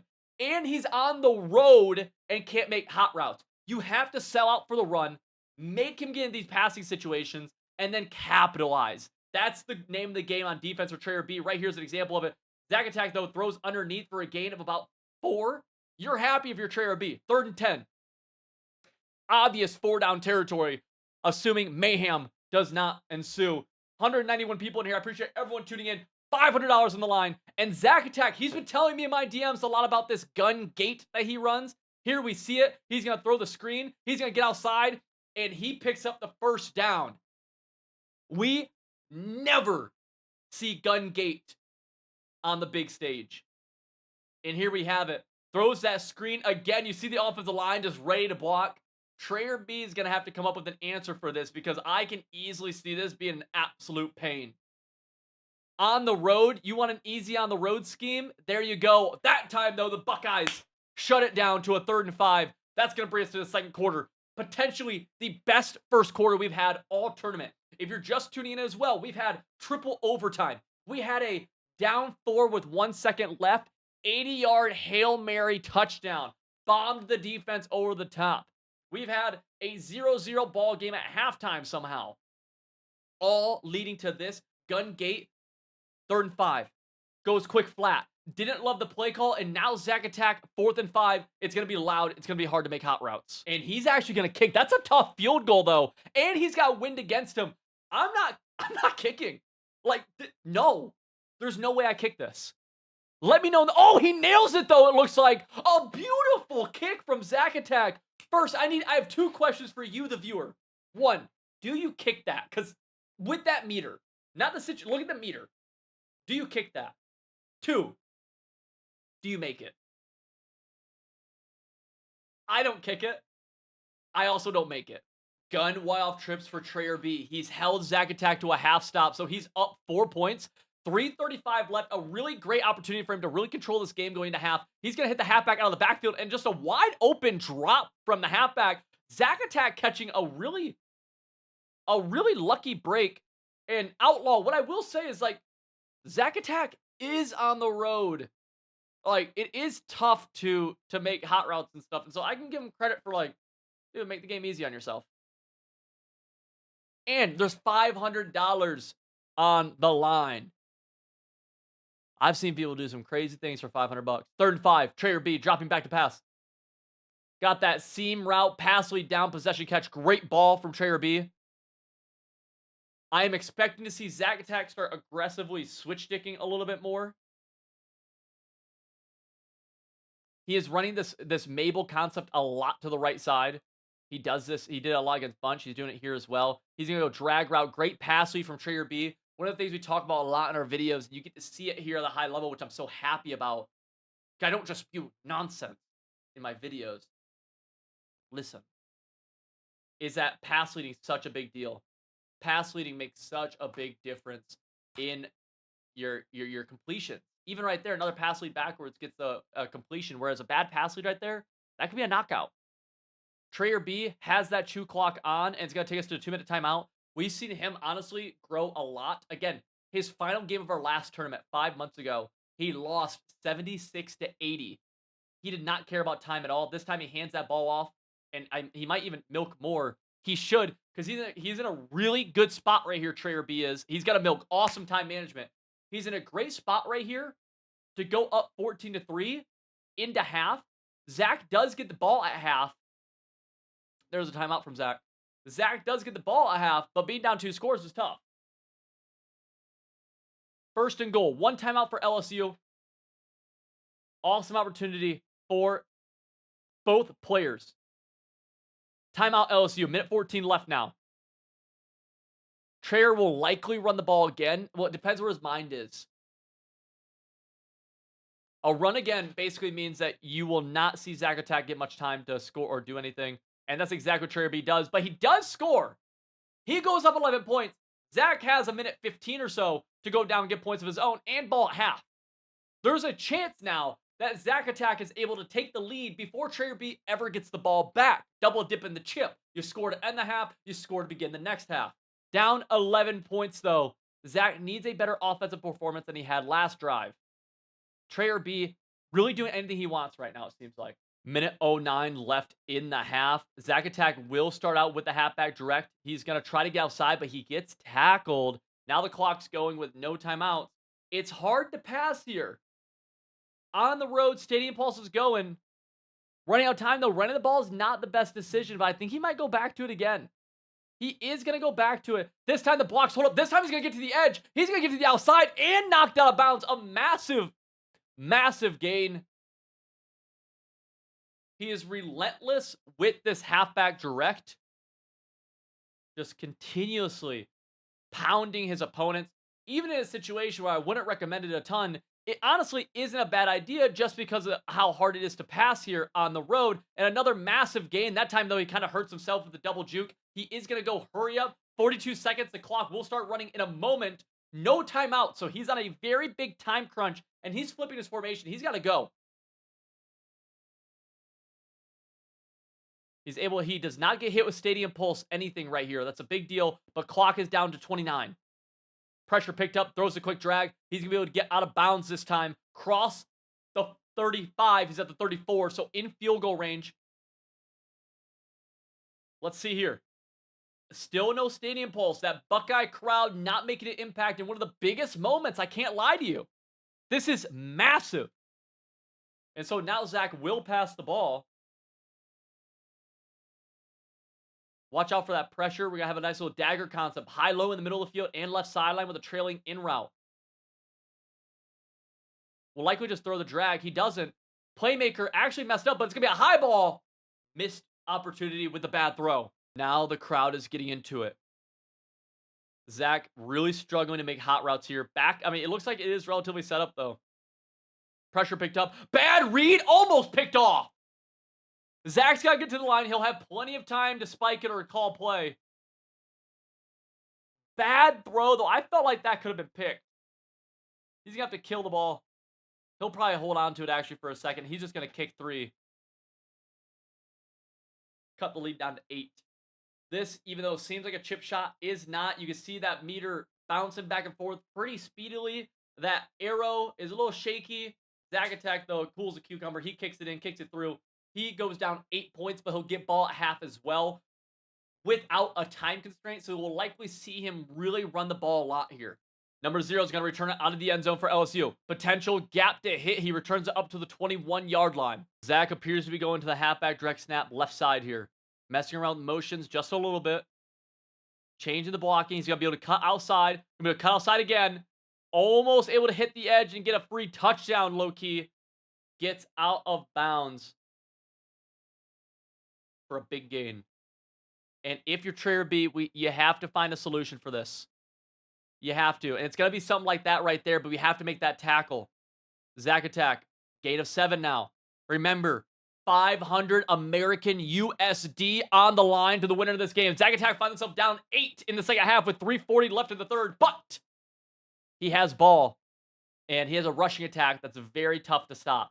He cuts that one all the way inside. Very impressive. Very rarely do you see that. Good stick work by him. Stadium Pulse is an all-time high. He's going to cut this one. User over top. That is what you have to do if you're Trayer B. You have to flow over top. Make Zach have to cut it back in, or he's going to cut it into your user. Zach now going to the gun gate. Something we do not see ever. We never see gun gate. He's going to go to that. That's going to get instantly blown up from the Ohio State defensive backs to a 3rd and 9. Gun gate doesn't work for him, and now Zach Attack is in a passing situation. I said earlier, this is where Trayer B has to capitalize on. He has the Stadium Pulse with him. Zach Attack cannot make hot routes. Zach has not shown to be a great passer yet because of how much he's ran. You have to make Zach prove he can execute here. If he does, great. And right there, he does with the Texas route in the middle of the field. Big time gain, opening up the opportunity to go back to the direct snap for a few plays. And that's the game that Zach Attack knows he's playing. He knows he's going to be able to run the ball well, and he's going to have a few opportunities where he has to pass and perform, and he's been doing that so far. But that direct snap hasn't blown up the last 2 times we've seen it. He's going to flip it. He's going to go into an audible or a motion, it appears. He does. We'll see again that direct snap gets 4, but it's not as explosive as we've seen. And on a 3rd and 6, again, Zach Attack is going to have to drop back in the pocket, it seems, against a pretty tough Ohio State defense. Pressure coming off the right edge, and the crowd loud as can be. Let's see what happens. This is the play. Whips, has it wide open. And that's what takes you from running a gimmick offense like halfback direct, which it obviously is, into, oh, you're using something that's a gimmick, but you're playing offense right here. Zach Attack so far has proven himself each and every time he's had to actually pass. That time, though, backs up about a yard or so, going for the quick dot. He's dealing with Stadium Pulse. I'd be shocked if he doesn't go back to something gimmicky here, like the gun gate, like the halfback direct.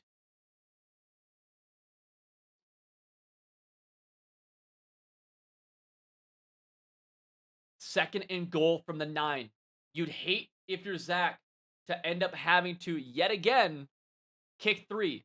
Although he's going to go back to the gun gate. Not there.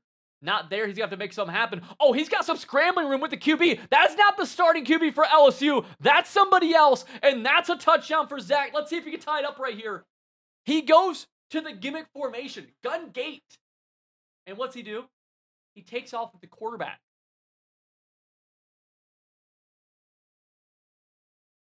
Let's see the play call here. Needs 2 points to tie it up. He's going pure pass play right here. Wow. Tight end. He's got it. A dot from gun gate. Have you seen that before? A legitimate laser beam from gun gate. I haven't. Zach kicks this ball out of bounds. And Trayer B just trucked one of his players. I don't know if you saw that. Brian, to join the next one, this is hosted by Civil.gg, so become a member of Civil.gg. Join our Winner's Circle, which is our annual membership. You'll have free access to the next one, which is going to be in the beginning of July. You'll also get everything else you have, or that we offer with Civil.gg, which is full offensive and defensive schemes, weekly tips, a bussin' Discord, and direct access to some of the best players in the world to help you get better. We did a survey. We had 200 or so responses about 2 months ago. Of the 200 responses, 99% of them said they've won more games since joining Civil.gg. What we do here, we make people win. What we do. 14-14 ball game. Trayer B on offense, running a very pass-heavy attack. Gun Y-off trips nasty for Trayer B. Switch stick galore. He's going to go deep. Oh, but another switch stick. Zach Attack might be able to make a play. Zach misses the switch stick pick, and Trayer B scores the touchdown on the long ball. Zach almost baited him. Trayer, though, with a great pass lead and a great click on catch. The Buckeyes go up 7, and Zach has a little bit of a decision to make of how he plays this drive.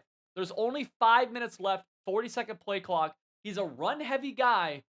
He may go for a bomb early, like a big play, whether it's a direct snap or a literal bomb play, and then go into chew clock mode. That's what I think he might do.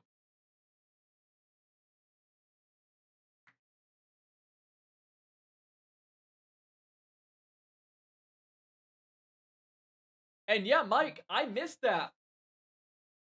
But we actually missed. Zach called a timeout. You never want to do that early. Oh, he's throwing a ball. That's going to get picked off that time by the Buckeye defense. Zach forces a seam throw that he should not have. And we might see a pick 6 right here. Only the halfback can get him. Number 7, Matthews Jr. into the end zone for Trayer B. Zach attack. Passes on first down. Throws a book right to the defensive back. Defensive back not only picks it, but takes it the other way. And like a flick of a light switch, we see Trayer B go from a tie ball game, go from throwing a potential tough ball into the end zone, catching out for a touchdown. Next play on offense, getting a pick 6. And it's starting to smell like a potential Trayer B championship win here. We'll see, though. He's going to go kick it deep. LSU. About 4 minutes and 46 seconds left in this game.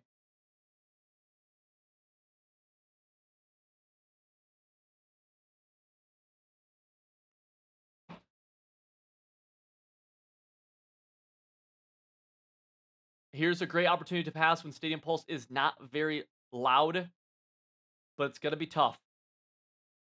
And honestly, it seems like I'm messing up. Pressure off the right edge. Pressure gets home off the right edge. Loki may have had a touchdown, but it doesn't matter. Now we got to go fast if you are Zach Attack. And this is not the spot you want to be in. I am surprised that he got away from the very obvious working offense of earlier, which was a direct snap. He went to that pass play on first down, backfired immediately. And now we see him in a terrible spot. He has to pass consistently. Playmaker upfield. He's got playmaker. That's almost going to get picked off, which would have called the game, by the way. That would have been GG's. I would have made them quit. Zach Attack, 3rd and 18. Down 14. Running low on time now. If he gets stopped, it's almost GG's. And $500 on the line. He's played all night to get to this point. And he's on the road. Let's see what he can make happen. Pressure's coming off that right edge. Looks like he will pick it up well. He does. Has all day. Gonna throw a drag route. Ends up getting all of it back. Oh, he might be off to the races. He does it. A safety tackles him down. Huge drag route to end the fourth. Or to end the third and bring us into the fourth quarter. Where Zach is down 14 points. With only 2 timeouts.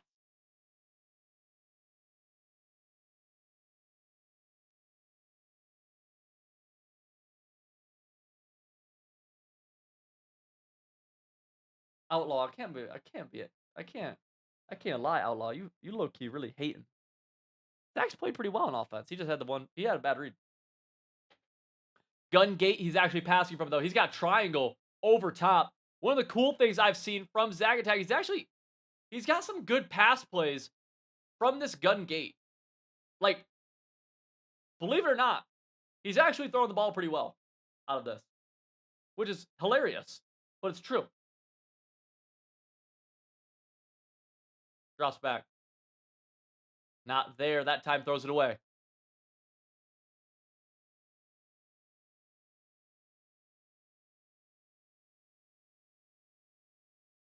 Three minutes, 30 seconds to go. The crowd is not very loud. I don't know why, because they should be. Sets up protection, going drive post. This is the play you got a big play on earlier. Pressure gets picked up. Drag route, not there. In route, there late. Missed throw, though. 3rd and 10. Every single play is so big. Every drive is massive. Every throw feels like it could be the last. We're in curl flat from Gun Trip's tight end. Pressure off the right edge. Gotta set up protection every single time. It's annoying, but it has to be done. Pressure picked up. Drag route. Let's go. Oh! Trayer B misses the lurk. He switch sticked it perfectly. And Trayer B doesn't Capitalized. I don't know why, because he had it perfectly. But it extends the game for Zach Attack, who's going to check into the direct snap. He's just trying to get into the end zone now. Trayer B, you got to play over top. You know what's coming right here. The defense locks it down. Tackled inbounds as well. Loss of 4. Clock is going. Zach's got to go fast. Trayer B is playing awesome defense. It's exactly what you want to do in this situation. Make them work for every yard. Make it uncomfortable. Pressure off the right edge. Texas route, gain of 5, but gets him back to a 3rd and 9 with the clock going still. Zach's in a tough spot. He might go whips. He will. This is a great play for this situation where you can't really make hot routes, but it's still tough. It's not the best play ever. Pressure right edge. We're going to have that zig. He catches it. He drops it.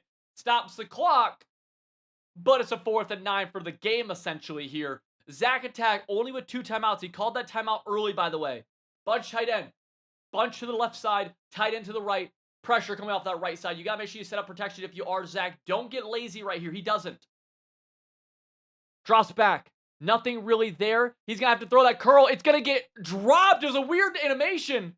Ends up being a drop nonetheless. Ohio State's defense stands strong at the 14. They're up 14. And now Trayer B is merely a first down or 2 away from coming home with $500 more. That's what we do at Civil.gg. Here we go. Inside zone, gets tackled for a 2nd and 11. And now we're going to see Zach start to tap into his timeouts. We are not out of this game yet if you're Trayer B, though. You need a first down. You have to have the first down. Drops back, passes, got it. Huge. Ballsy. First down, no timeout from Zach Attack. We're going to see us go to the 2-minute timeout. The win probability for Zach has dropped down to about 2%. Trayer B at a nice 98% win probability according to the Civil meter. Inside zone, big gain in a big fight that's going to milk off a couple of extra seconds. And now, play clock wise, we have 2 plays, both tackled, equals 80 seconds off the clock. Zach Attack not looking good. Blows that up in the backfield pretty well, though. If you're Trayer B, do not play dumb here. Run the ball. You run every time right here. Do not... Terrible. Just stupid. It works, but just stupid. No reason to do that. Begging for an incompletion that keeps his life going.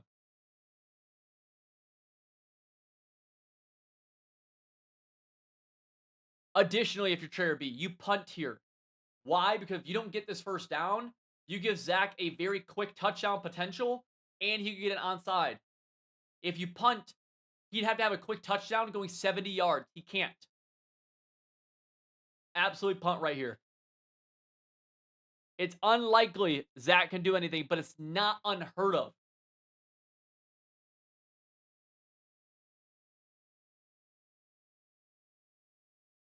The punt is very smart. You have to punt here.